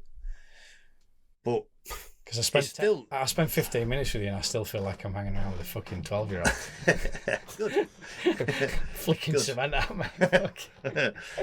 I don't want to grow up. Farting on me. I don't want to grow up. Grown up's optional. I love it though. Just it's still a But I'll always stay involved. Like say, when we do get to a point where we can't do what we do, yeah, why not have a John McGuinness team? Why not bring something back to it? Why not? But I need help with it. Yeah, but That's where my daughter's 15 now. What's she going to be doing when she gets to 21? She could have run a race team for you. Correct. She's fucking way more intelligent and sensible than I am. I can be the knobhead going, I was fucking excellent 30 years ago, but she can be going, well, let's have this and that, steering the ship that way, which will stimulate her into her life, and I can just carry on doing sitting in the doldrums, going on about fucking Joey Dunlop was my teammate 25 years ago. People still interested in the stories, aren't they? But yeah, no, at the minute I'm just about race. What? I got a bit emotional after seeing it, I must admit. I just nearly started crying. I don't do it. The prize money. When I've got older, things are changing a little bit, and I'm like, get a bit invested in some things like that way, and it makes me feel in different ways. But like Harv just dragged me by the, Harv and Neil, to be fair, Neil Fletcher, my two bosses, just got me and whispered in my ear, there's always a bike for you. That's what they said. Which again makes me want to well up now, do you know what I mean? They just said, look, whatever way's that. The Honda job, there's a few little changes going to happen, but they just said, as long as you want to race, which lovely, isn't it? Nice, isn't it? So I can always be proud and wear the Honda regalia until we pack in. And that's not next year, the year after. Peter, they need to make a twin, then I can ride a little kiddie's bike. I'm just sort of taking it all in, really, because I think that's it's pretty special, isn't it, to have that. Yeah, I mean, to have the team come to you at the age that you are, doing what you're doing, achieving what you're achieving. Same with Scott, my crew chief. Honestly, I said I'm sorry. I'm sorry you have to work with me. I'm sure he wants to win. Do you know what I mean? He's good enough to the other side of the garage. Dean's fucking pulling trees up, and have a bad superstock race, and then a good superstock race, and a decent superbike race. And he said, "I love working with you." He said, "That's all I need to hear, isn't it?" Wow. It's great working with you as a legend. So it's just like we get on good and we have fun. So it's better off being like that, isn't it? Working with fucking bellends, because there's plenty of them around. So it's good. It's in a good place. I'm in a good place. Really, really happy. There's loads of shit going on in my world. It's excellent. We touch base at Formula One, and I'm going to go to Silverstone Formula One, and we've got Goodwood coming up, Festival and Revival and Classic TT. So there's, we're not. Are you back at the Classic, are you? Yeah, we're back in the Classic. Yeah, on the pattern? Yeah, and a little 350 thing, whatever they are. That's a long way around. Long way around on one of them. Fucking hell. Are you going to do any more truck I did 90 racing or not? Yeah, I'm doing. Oh, yeah, I'm going to do the truck race. Driving that MAN for Stuart Oliver at Donington in that convoy in the park. That's a different aspect. Yeah, a handful. They're a handful. They are a handful. Like, I mean, you 5.5 ton, 1,500 horsepower tractor unit. That's with 100 mile an hour speed limit. It's quite a buzz. You look at mirror and there's fucking 10 other ones behind you wanting to murder you. Yeah, with hairy ass truck drivers and with lots of tattoos, and they look like they want to beat you up. Yeah, I had a bit of hassling. Some guy threatened me last time I drove one. Fucking wanted to beat me up. My head went. Your head went? Yeah, I had to stand my ground, yeah. I made a mistake on the start. Yeah. I think I remember you telling this. Do you want me to tell you? Yeah, go on. Yeah, go on. But on the start, it's a rolling start in them trucks. So you've got 1,500 horsepower. You're in 7th gear. You got your foot flat on the brake and your foot flat on the floor, the accelerator, to keep the boost up. So the thing's just an animal wanting to go. So you're holding it back, over 2 bar of boost pressure. Then the red light goes on. And you're racing. It's a rolling start, but you only go whoop and into top 8.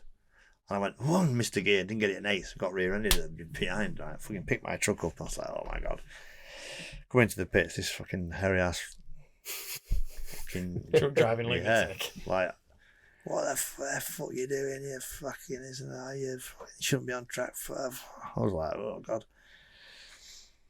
And I just sort of lost my shit with him. I thought, well, if I'm going to get one in Joe, I might as well say my piece, you know what I mean, before I get one on the jaw.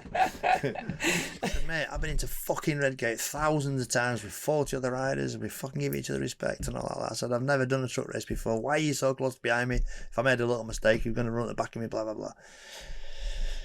I said, fuck me, I've been in, Redgate wheel to wheel with riders for 35 years, and he fucking backed down a little bit and that, so it was alright in the end. A bit of a handshake, a bit of an awkward handshake, but it wasn't good. I did shoot myself for a bit. But yeah, safe in a truck, roll cage. Should we do some safe. Patreon questions? Yeah, go for it. Patreon. I'll tell you what, Patreon questions. while he's having a quick look through them, right? Are you bored now? No, He's not bored, at all. he's done. I don't know if you see him on camera, he's just thinking about his phone now. No, I'm looking at the Patreon. All right. You're just Throw getting me that some word questions. out. I'm interested now. I'm invested. It's a pretty good one actually. This one, Chris Chesterfield. Maintaining focus during a race event is pretty crucial, even more so at the TT. How do you cope with a huge demand for interviews, content, TV crews, countless vloggers in recent years? TT Plus coverage is fantastic, but the constant presence of cameras must be becoming a distraction. Thanks to the whole Chasin the Racin team. For me now, it's excellent because nobody comes to talk to me anymore. Now I'm not winning. We don't get the cameras in What our a crock of faces. shite. We're sitting on your drive in 1,000,000-degree heat. John. Have a word with yourself. Well, We've even had the Joe this- had work for you for free this today is, just to get you here. This is how bad it's getting. So shove it up your ass. things like this are fun. I don't mind it at all. We've done them 3 of them, haven't we? Or whatever. It's mid. Do you know you said something earlier on which I thought was really nice? I'm going to pay you, Joe. I'm saying to try and get a pay rise. Don't You, mind, can I you have were what you want? I'm talking fucking about. loaded. You were talking about. Have you seen my house? Go on.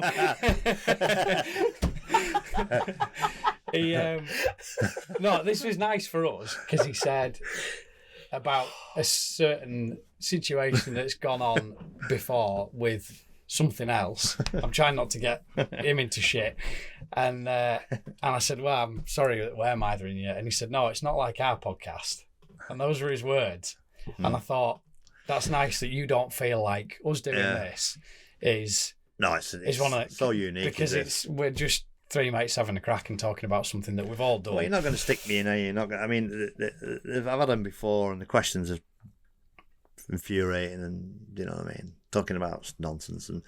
But like you sometimes think, what more are you going to say? What you've already said, but we've said all sorts here that original, innit?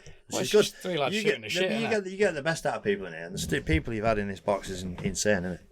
Yeah. From top rank to fucking, Acosta. So, and then and little old me. But I don't mind it. Certain journals, certain people understand it. They know when to come, when not to come. It's difficult when they're under your feet at 10 minutes before the race, but yeah, I mean, we have a press officer that they have to go to, and then he will sort it out through the day for us, So it's easier for They me, filter for it us. through Yeah, for you. they filter it through. So a lot of people get to them and probably go, "He's a dick." We'll get rid of him. We'll make an excuse. Well, Dean was flat out here, there, and everywhere. But Dean's very good with it. I'm very good with it. I don't mind it at all. Yeah. Mick Strickland's got a good one. Congratulations on a stellar TT career, which is going to continue. And hope to see the TT next year. What advice would you give to a 16-year-old John McGuinness starting out in racing? I like that one. That's a good one. Would you do anything different?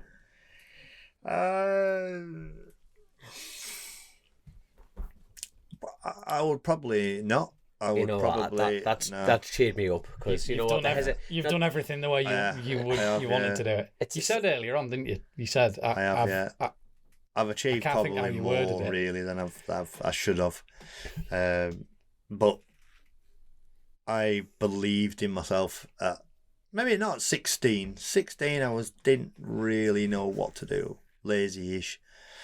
When I got my apprenticeship, that got me going a bit. You need structure, don't you, in your life? You need some sort of structure, and that structured me. I learnt my trade, and what I would say is don't ever come off what you believe. Believe in yourself and go for the dream. I didn't. I had a lot of people telling me I would never do any good out of it. At 16. Including your dad. Maybe a little bit with my dad. I don't want to kick my dad in the bollocks because he's still going, and he came to Cadwell yesterday. He sat off with me and Did he? Kurt. Yeah, he was. I couldn't believe he was at Park and Ride at R4 to go with us to Cadwell. I was shocked. I'm really, really happy. Really happy because he's not very old, my dad. You know, he's got some issues, and you know, you don't want to lose your dad, but you also he sits on the sofa and does not watch his telly. He has Jaws on repeat. He watches Jaws, the movie, or The Great Escape. Jaws, Great Escape, and the dog just sits on his lap licking his knackers all day. That's about it. Every man's dream, right there. So I just want him, but he did come, which was great. I bet he did. Imagine. That's You rough. said it. Oh, that is rough. I don't think he's seen his cock for a lot of years, my dad. But yeah, I mean, Sorry, mate. you know, like when every day at work, I couldn't wait for the motorcycle news on a Wednesday. You know, everybody got the Daily Star with tits on page 3 and the football results on the back. I had no interest. Motorcycle news, glued to it for 2 days, read it slowly so I could get 2 days out of it in the brew cabin. And they're all there talking about football, smoking fags and all that lot. I hated like that, but it didn't have to motivate me. But like I say, 16. Nah, I wouldn't change anything. Maybe if anything, I probably should have got a bit fitter. If anything, maybe should have got off a 250 a bit earlier, off a 2-stroke onto a 4-stroke when I won the British Championship in '99. But fuck me, I never thought I'd be sat here in a trailer Against your will. at 53 and still, fucking hell, playing with bikes and. There's so many questions on here. I'm going to try. Give us and a few. Come on, give us a right. good- So CJ Pepper, I think we answered yours. Alex Chapman's. CJ Pepper, is that Ro- his name? American lad, lovely. Oh, yeah. Robbie Calderwood. How's the foreskin getting on? I'm asking for a friend. That has got to be the Yeah, it's awful at the time. Awful feeling, yeah. It just goes back, doesn't it? Because it's got that shape. And then it's sort of, I'm going to keep going through. Yeah. Rob Marsden, Alex Chapman, Richard, we answered yours. Rob Pilliner. I'm your age, John, and back in 1990-91, spent many hours deliberating whether to get a Kawasaki KR1 or an RGV 250. I'm asking you this because I know these are like the good years for you, like the eras you love. How did you decide on a KR1 over an RGV? that's a great question. Is your old bike Never that heard ultimately that was- before. But I think my dad would have got a deal on that Kawasaki, on that KO1S. And you know, weirdly, I just think I mean, is it fate? I've no idea. I wasn't racing when I didn't buy the KO1S to go racing. My dad bought it for himself to ride on the road. And I was on a TZR 125 with my jeans on, trainers going like a fucking lunatic around all our area. And then I passed my test. And the day I passed my test, I went to the Isle of Man on my dad's KO1S. And like, with Becky on the back. I was like, fucking hell. And then I was just riding like a nutter. And then that's how we ended up. But my dad probably personally liked that. We wouldn't have known about an RGV that was probably slightly better. I think for your layman, the Kawasaki was a more reliable bike, maybe easier to set up. The RGV, you could buy a really expensive kit for him and then do a fortune and probably a little bit better. But I don't know. Maybe look to it better. Good question. That RGV was a pretty looking mountain. But there was two, wasn't there? 2 exhausts at one side. The RGV was the early one, was pipes at both sides, wasn't it? Then it changed to like a slightly sort of different swing arm and 2 pipes at one side. But they were tricking them RGVs.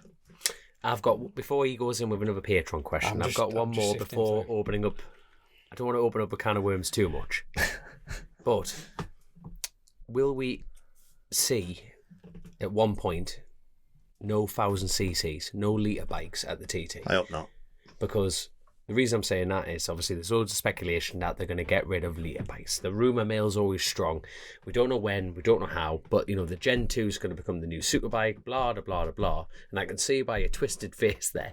But evolution, whatever, racing's racing. Do you think we'd ever see the the end of his I later hope bikes. not. I think at the minute, that has never entered my head that they're going to do away with liter bikes. Everybody that I speak to hasn't come up with that theory. Like your rumour mill, I don't know where you're hearing that, but I've not heard it from any powers that be or Honda or anything like that. But I don't understand why you would want to get rid of them. I mean, the people want big numbers. Yeah. People want to see 200 plus miles an hour. People want to see 130. They want to see the first 140 mile an hour. Yeah. They want to be alive to see that, to witness it, to be part of it. I want to ride 1,000. You want to ride 1,000. They're the ones that fucking Rev you. blow your skirt up, don't they? They do give you that wow factor, and if what the argument is, I don't know. Cost, maybe we do we need super bikes, maybe not. Do we need a price cap on stockers and some sort of hybrid bike or whatever?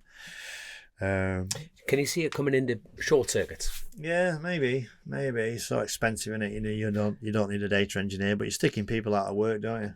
I don't know. It's so hard, isn't it? That's the thing about the rumour mill. It could be full of shite or full of anything, but it's nice to hear chuck that. super stock bikes on treaded tyres now, try and slow them down because they're getting Come close and they're going faster, aren't they? Look at that BMW. I mean, it's a fucking World Superbike, and it's a 2-year-old World Superbike with lights on, isn't it? And the Honda's a 2-year-old World Superbike, split throttle, blah blah blah. I mean, I was on mine. Yes, it's that many buttons. I haven't got a clue. Like a PlayStation. Fucking lights are coming. I'm going. I've no idea. P3, EB1, this electric, engine brake, this power mode, this. I'm like, I'm supposed to know. I've been a Honda ambassador. People asking me questions about. I'm going. I don't know. It's fast as fuck, though. Shiny, red, white, blue. But the danger side of it, I mean, Christ almighty, if you throw a 600 at road at 175 mile an hour, the end result's probably going to be the same as going up the road on and if a motorbike comes into the crowd, a super sport bike or a new gen, whatever the fuck you want to call it, it's still going to do the damage, isn't it? Yeah, 100%. 1,000 bikers, but thousands of weapons, aren't they? They are everybody goes out to watch the superbike. You got Northwest 200 mile an hour, everybody's fucking jizzing off over that, and they love it. Yeah. No, I want to see 1,000 stay. There we are. Richard Matthews. That semi-killed that Scarber job off of it, didn't it? Yeah. Thousands just made it difficult. No, people had thousands to go and ride, didn't they? Might not have a fucking unbelievably expensive fast 600. Yeah. That's the truth. Yeah. Richard Matthews. I don't know what this means. So maybe you do. What's your view on the Brooksy Toad controversy? That'd be Todd, not Toad. Oh, don't follow me thing. Don't follow. Fucking hell! Tell you what, shout Toad on Toad. there. I tell you what, I must give a shout out. I don't know who these boys are, but on Instagram, the 39th milestone. Oh, that's funny. Mate, I tell you what, I don't know. Like, they must have them backlogged. I don't know if they listen to Chasin the Racin, but you know what, mate, the one with your lucky penny. Have you seen that one, mate? If you've got a sense of humour, it's built for you, isn't it? Because it's like that. I follow him straight away. Becky showed me. She was pissing I was broken like that. There's a penny looking like, I'm just looking at your balance, John. Please give them a follow. It's up on my left leg, that one. Instead of the race, it was on my right, a bit closer to my knackers on the right hand side. That penny ends up everywhere. Honestly, some of the stuff, and even put it this way, it just shows how the strength of the characters in the sport. Because the Josh Brooks moment, and obviously you've got the Ace Ventura chloroforming him, and Davey Todd sharing it. You know what I mean? It just shows a sense of humor. It's min crack, man. Shout out to them boys. He's in the limelight in the old Toddy at the minute, and everybody's desperate just to pull him down a peg or two all the time, whether they like him or not. They're just wanting to kick him in the shins, aren't they? And he's open to a bit of vulnerability with that team and the emotions of it all and what he wants, and he wants to win and et cetera, and it's straight away, it's on the internet and cry baby, this. He's not. He's decent. He's a decent lad. You know what I mean? It's no question. He's just his age starts with a 2. I wish I was in that position when my age started with a 2. He's 29-year-old. He's got years and years ahead of him, and it's hard to say to somebody, just say nothing, not got nothing nice to say, don't say anything. You can't be accused of anything, can you? But there's a lot going on, a lot of pressure and stuff, but I don't know. At least he says speaks his mind, because it would be a boring sport if everyone just go, how was that? Yeah. Yeah, but you could You know what I do mean? it. You know what I mean? Though he speaks his mind, and he has yeah. a right to speak his mind. So The problem is that the whole social media thing is open a window for people to destroy Mate. character, oh hasn't it? mate, Do you know yeah. what? Like you said, you could have 100 good Yeah. things, one bad one, your head rolls off. But you're right though. We're all if the top 20 were just miserable bastards and said nothing. No one watch it. Be like Formula One. It would be no. Oh yeah, the tyres round the black. Fucking, you know what I mean? You know, we've all got You know, things to say, and yeah. some of us say it, and some of us deliver it in different ways. You know, there's a lot of ways you can skin a cat. They say, don't they? But the answer to the question is that I like Brooks. I like, you know, they're both fantastic riders. They've both been in situations where, you know, Toddy passed him on the road. He should have pulled away from him. You know what I mean? And he got a slipstream off him. And you know, there's loads of ways of looking at it. And did he pull him back? Did he slow him down? I don't know. You see that? But you know, you can't. It's just a bad thing to say. Don't be following me. You just opened yourself right up, haven't you? And he knows that. He knows that. Do you think he regretted it when he said Probably, it? must do. I haven't gone, really "Oh, spoken to him fuck." about it. I haven't spoken to him about it. It's At least, just, like, it's not like Brooks was passing him back. You know what I mean? Slowing him up for the result. You know what I mean? No, It's he sat behind him. He just sat behind him. There you go. he's Crack on. entitled to do that. He's Of course entitled to sit it's- there. You know, it's so- racing, isn't it? if- It's what it is. You didn't go past him. If you'd outbraked him somewhere, that would have been the ungentleman's thing to do, wouldn't it? But- I was about to say there is a little bit of a gentleman's agreement, an unspoken Yeah. gentleman's agreement that if you catch 10 seconds, your race is over. yeah.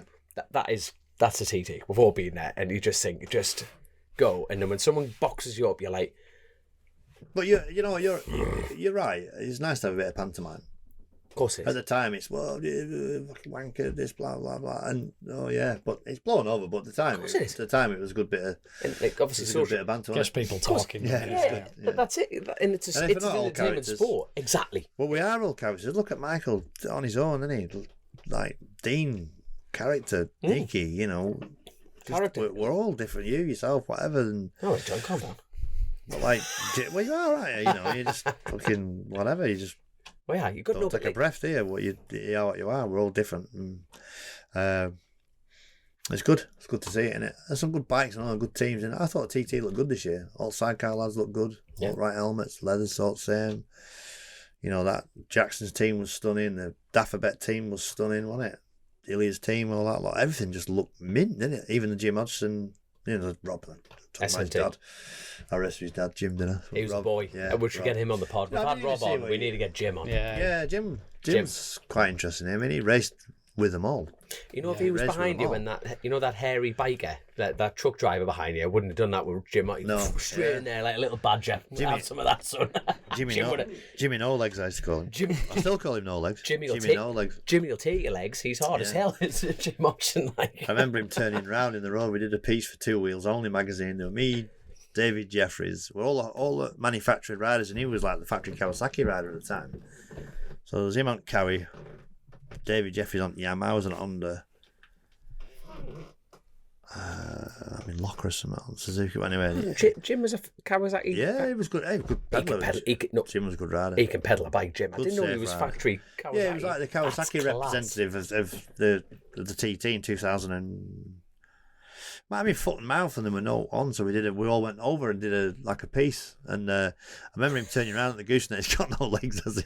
He was turning around on his ZX9. You know, you're dabbing your feet. He started dabbing. And he went over on his side. We were pissing ourselves and that. That's why I call him Jimmy No Legs. I tell you, I tell you what. If you bump, I tell you what. I know I've painted a bit of an image of him, but he's actually one of the loveliest people. Yeah, He's he's mega. mega. No, Yeah, but I tell yeah. but you wouldn't, very nice bloke. you wouldn't call his mum a slag. You know, anyway, he'd box you in the next week. Yeah. Some boy. No, I think, the bit of chalk that'll Good fire. enough now. Stuart. Chris Turner, do you see any similarities between Michael and Joey's riding character?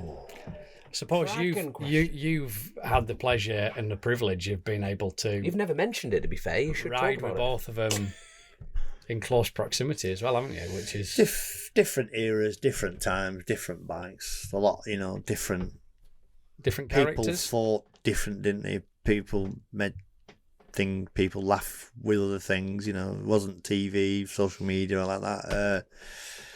Joey was, whenever I rode with Joey, it was, and considering I was his teammate, I didn't ride with him a right lot. You know, so I tested with him at Darley-Moor on the SP1. A lot of the times I never saw which way he went, really. I mean, he was just faster than me. I remember in 1996, the first time I rode with him at the Northwest 200 properly. He wasn't my teammate, but first time I got a real good bike, one of Birdie's bikes, God rest him. And things changed around a lot for me in 96, but I've gone from like breaking down at the Northwest and not anything happening to being in the leading group overnight. Dicing for the lead, you know, with Joey, Robert, Owen McNally, Dennis McCulloch, Woolsey, Callan Ramsey, Greg Ramsey. It was proper hard racing, and it was weird because I was like looking at Joey thinking, there's Joey. I was more excited that, you know, Dunlop on his bum and the red Honda and that. I was like, oh wow, what am I doing here? This is, you know, I was holding my own, everything was good. But he was always really fair, Joey. Whenever I was with Joey, he was really fair. And then any similarities, yes, Michael's always fair with me. I've never had anything. He's never striped me, never, like, a couple of other riders, questionable. But Michael and Joey, for me, were, you know,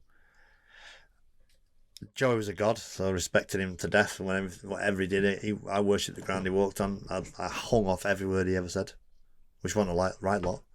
And he had to concentrate because it's hard to understand. But we did some things together that were really special that I'll never forget. And I did with Michael as well. Travelled, tested, raced together, racing the same team, the Legends team. He won 4 TTs. I beat him in the senior. But yeah, don't suffer fools. Pair of them wouldn't, you know, bit like you're friends if you're the friends. If you're not, you're not. And like a bubble, maybe. Tight bubble. Probably didn't trust anybody else out of their bubble. Joey will probably be the same, and Michael's probably the same.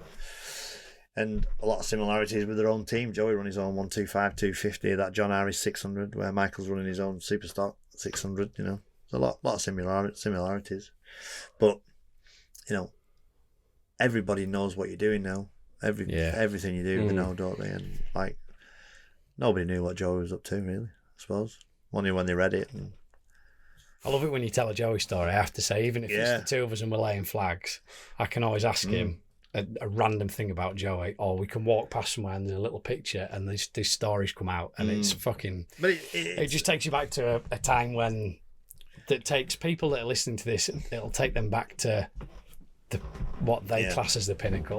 And then our generation, we sort of never really got to enjoy the Joey era in the same way, did we? no.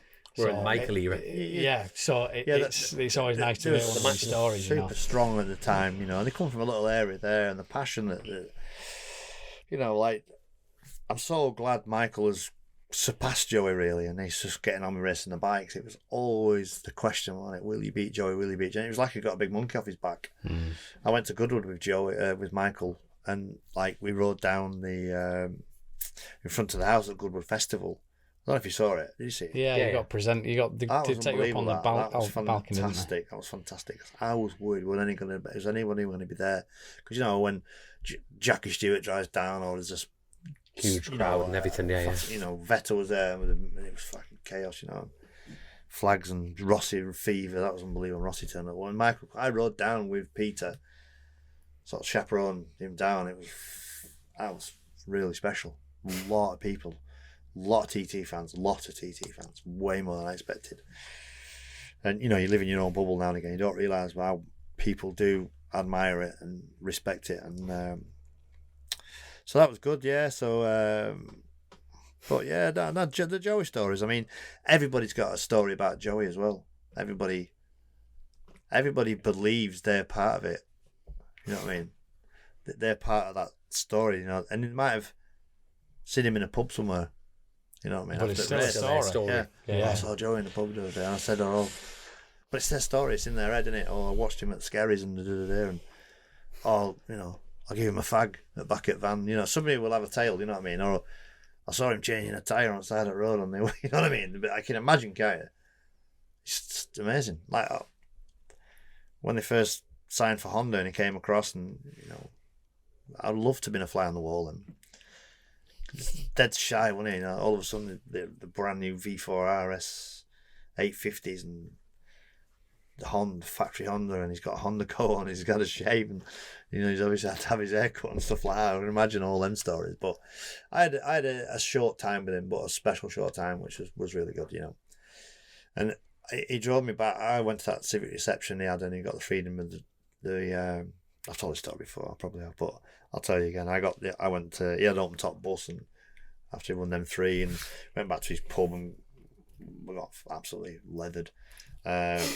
He wouldn't let me buy a drink. Then he said, "Get to the bar." So I paid for the drinks, and he gave me a Manx £10 note back, just for badness. I still got that Manx tenner.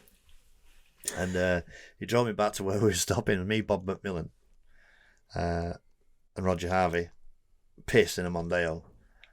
And he, I was sat in the front. I was leathered, and I got out. I was like, and he put his hand out to me, and he said, "Thanks for coming across. It means a lot." Shook my hand. I shut the door, and he proceeded to drive over this bloke's rockery, smashed all this rockery to bits. Fucking. This bloke come out going mental. I just had to throw the Joey Dunlop. You know, yeah. Like, I don't know which way he's gonna go because he's fuming. And I said, "Oh, that was Joey Dunlop just dropped." And he went, "Oh, was that Joey?" "That's all right," then he said. It was all okay for him to smash his card on him.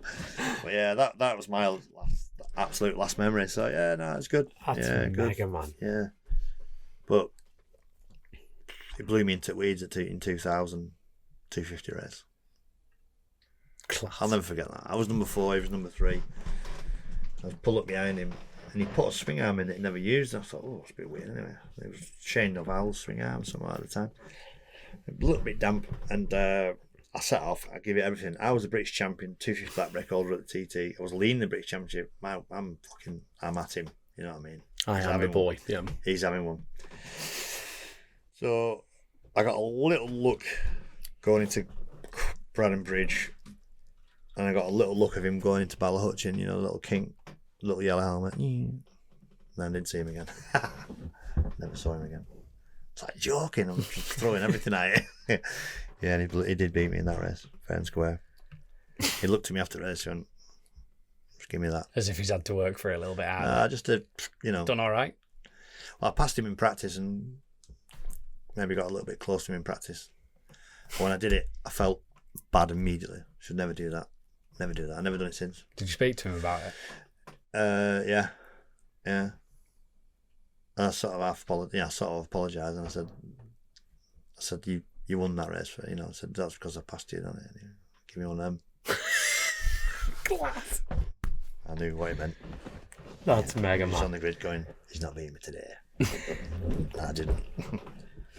Yeah, but yeah, good times. Always in the memory bank. You know, they'll never go away. Those memories. And Michael, I speak to Michael a bit. You know, I said to him, I messaged him when he got his MBE. I said, "What's that mean, Michael Belland?" Anyway, he said, "You wankers, I'll have that in my head all the time now." That's class. And I said, "Oh," I said, "I know as well. You can't go to the palace in your shorts." And he's like, "Oh, do you reckon, boss?" I said, "No, you'll have to put a shirt on and that. You'll have to get." He's going to go to the palace in his shorts, and you won't get in. Imagine if he tries though. That would be mint, wouldn't it? Be brilliant. Yeah. That would be class. That would be These class. MD Racing ones. Yeah, it would be. I saw Guy Martin on Saturday. I went to a snap-on convention on Saturday. I've got my own toolbox out now. Just get Have I that said point. that again? Have I repeated myself? Yeah, Well, Guy Martin was there, yeah. because they put MBE on it. You didn't tell the guy Martin bit, but you told Oh, that. yeah, well, Guy Martin comes. It's Guy Martin got his own toolbox. He's a tool. No, it was a good crack, actually. I had a good half an hour with him chatting away. He had sandals on. He had Jesus sandals on. He had socks and a pair of Does he miss it? Jesus. You know them like Roman sandals that like go across and they come up here? Yeah, proper Weird. sandals. Like, what are them? Yes, I can't remember what he said. Oh, these are the future, some boss or something. I was like, yeah, but it's good. On good form. Yeah. We talking about the TT though? He was asking about TT. Never watches it. He's not interested in it really. Right. He said, "Oh, did you get on this year?" I said, and we're just chatting away, and he was on about this Hayabusa 300 mile an hour thing. He's put his calipers on the front of it now, and he's got this idea, and he's done something with a rake of it, and he's loves Class. it, doesn't he? He wants to do a 3-year on that thing, doesn't he? 300 mile an hour. I said, "You're going to kill yourself on that, you fucking nut or what?" And he's like, "Oh, he's got this new tyre. They've developed this new tyre or something for it." So, yeah. You know, he said to me, which was really weird, I never enjoyed riding my bike. I never enjoyed it. A bit like that Mike Brown, he doesn't enjoy riding his bike, does he? Really? Doesn't enjoy. Apparently not, no. Apparently No, not. but the guy thing as well. He didn't enjoy Said riding. that to me, I never enjoyed it once. The only time I enjoyed it is when I nearly scared myself to death. That's what these bikes should do, shouldn't they? You always feel like you should. Do you think he says it for a I reaction? don't know. I don't know. It's been an odd time. I've not enjoyed riding my bike. But Yeah, majority yeah, of the there's time, always a time. Isn't Majority there? of the time, it's been like supposed to be fun, isn't it? I just don't know. That's some bizarre outlooks on it, but Oh my god. Well, I tell you what, honestly, we could like what we have? I can't. Two, I 2.5 hours. no, and plus the Done VATs. right But I tell you what, we could sit here with a couple of beers and just. We haven't even had a beer yet. That's Yeah. it. you know, there's one in the fridge. No, don't, because I'm like a pot of Pringles. If I have one, I just I that's can have one, can't I? No, I can't. I'm a nightmare I for won't it. charge you for it. Okay, I'll have 3. Taking piss now. Yeah. Mint, but hey, John, yet good. again, another year, another dollar. Thank you very much. It's been absolutely fantastic. Pleasure, I enjoyed it, boys. Yeah. Absolutely brilliant. Obviously, we've got the Lord Commander Grace in the end. She's given me that look to remind everyone that I want to we go are- home. I'm fed up. You lot talk absolute shit. Sick to death here. She is a rouse. She has put up with this her entire life. Gone She's just with sat there grafting the whole way through. it. Yeah, She's on that's it. Facebook. That's it. Messaging her Not boyfriend. Tinder. Well, not- But obviously, she's obviously given us that look as well. Obviously, we've got to plug the merch. Obviously, Yeah. buy hats, mugs, and everything like that. We have the Ian Simpson, that John McGuinness. you keep picking up that Ian Simpson book, that Forever I Playboy love Ian book. Simpson. Great bloke. He's a hell of a man, Fantastic. isn't he? Have you listened? We've had him on the pod. Yeah, no. Have you listened to Yeah, it? yeah. You only got the surface. Yeah, interesting. But he's a lot of time for him. And Good the bloke. Alan Carter books Yeah, as but well. that's a perfect example Yeah. of somebody who enjoyed what he's doing. Did it his own way, Yeah. and you still see him at TT. He's not in paddock under your feet. He's out on a trials bike or something up the mountain somewhere. Loves watching bikes and still rides them now. You know, still rides some TZs and bits and pieces, and a few old sponsors of mine and his and that. And yeah, I like him. I was looking at the pictures in there, the old Madman Moody and fucking the stories in times. there. Yeah, stories in Yeah. there. It's all when I first started and that era and stuff. So yeah, Mark Farmer in there as well was touch base on. Mark Farmer got killed on the Britain. He was a good old peddler. But yeah, that I've got the book, but I haven't read it yet. So when I get sat down, I'll not put it down, because when I read the Alan Carter book, I could put that down. That's one of the only. I haven't read many books, but I read the Alan Carter book. right through. You saying last Went time a little about bit it. weird at the end. Yeah. It goes a little bit weird at the end, but the early stuff is You could make it up. mind twisting. Yeah. Yeah, no, it's Good rider, but just a little dick. And the only place you can get these books is through Chasin the Racin. There you are. And That obviously, is why you want to buy it. damn right. And obviously the foreword from John McGuinness himself there. So that's absolutely fantastic. well, I haven't read. I'm going to read the Ian Simpson one. Yeah, I it's haven't read- similar. I haven't read that one, but the Alan Carter one Yeah, it's could be a bizarre, film. innit? It's Couldn't bizarre, it? innit? It's Yeah. like it's been written by A bloke on acid. I bet it was good though. Good times. Like that, you know. Just think, I was Mal Carter. And yeah, savage. I Kenny Carter as well, the speeder rider. He was world class speeder rider. Yeah, I think he was number 2 in the world, British champion with a broken leg, and he lost the world title, didn't he, in America? yeah. Him and Bruce Penneladder coming together and 50-50 decision, but someone had to get excluded. And They picked Kenny him. got Kenny got excluded, it, yeah. yeah. But Mal was down there, and Ivan Major managed him at the time, and it was fucking on the phone to the referee, loads of pantomime and all. I was only a kid watching it. I think I was about 9-year-old. Me and my dad watching it. And yeah, great stories, unbelievable stories. Anyway, Yeah. Love it. we were packing it up, weren't we? But John, honestly, thank you so much. Yeah, again, it's been absolutely class. And obviously this show is brought to you by OMG Racing, Lucky Day Competitions and JCT, Truck and Trailer Hire. And this particular episode is sponsored by Oakmere. Yeah, so the episode sponsor this week is Oakmere Motorcycles. They've got a fantastic little dealership down in the beautiful village of Prestbury over in Macclesfield, so not too far from Alton Park. the Oakmere group itself have got a huge heritage with British sports cars. So they were one of the original Lotus dealers in the country. They're still a Morgan and a Caterham dealership. They've racing in their blood. They've got a Caterham race team and still doing that today. Recently entered into the world of motorcycles, and they are currently Norton and CCM dealers. And they've also got a selection of different used bikes as well. Absolutely cracking guys. Been down there myself. Showroom's absolutely beautiful. And not too far from Alton Park. So anybody who's heading over to the BSB testing in a couple of weeks' time, and obviously round 1, if you've got some spare time, get over and have a look at the Oakmere motorcycles over in Prestbury. But John, thank you very much, Cheers. mate. Cheers, Awesome. How much do you? How much like that afterwards? Oh, class. Right, awesome. Anyway, we'll catch you all later on. See you in a bit.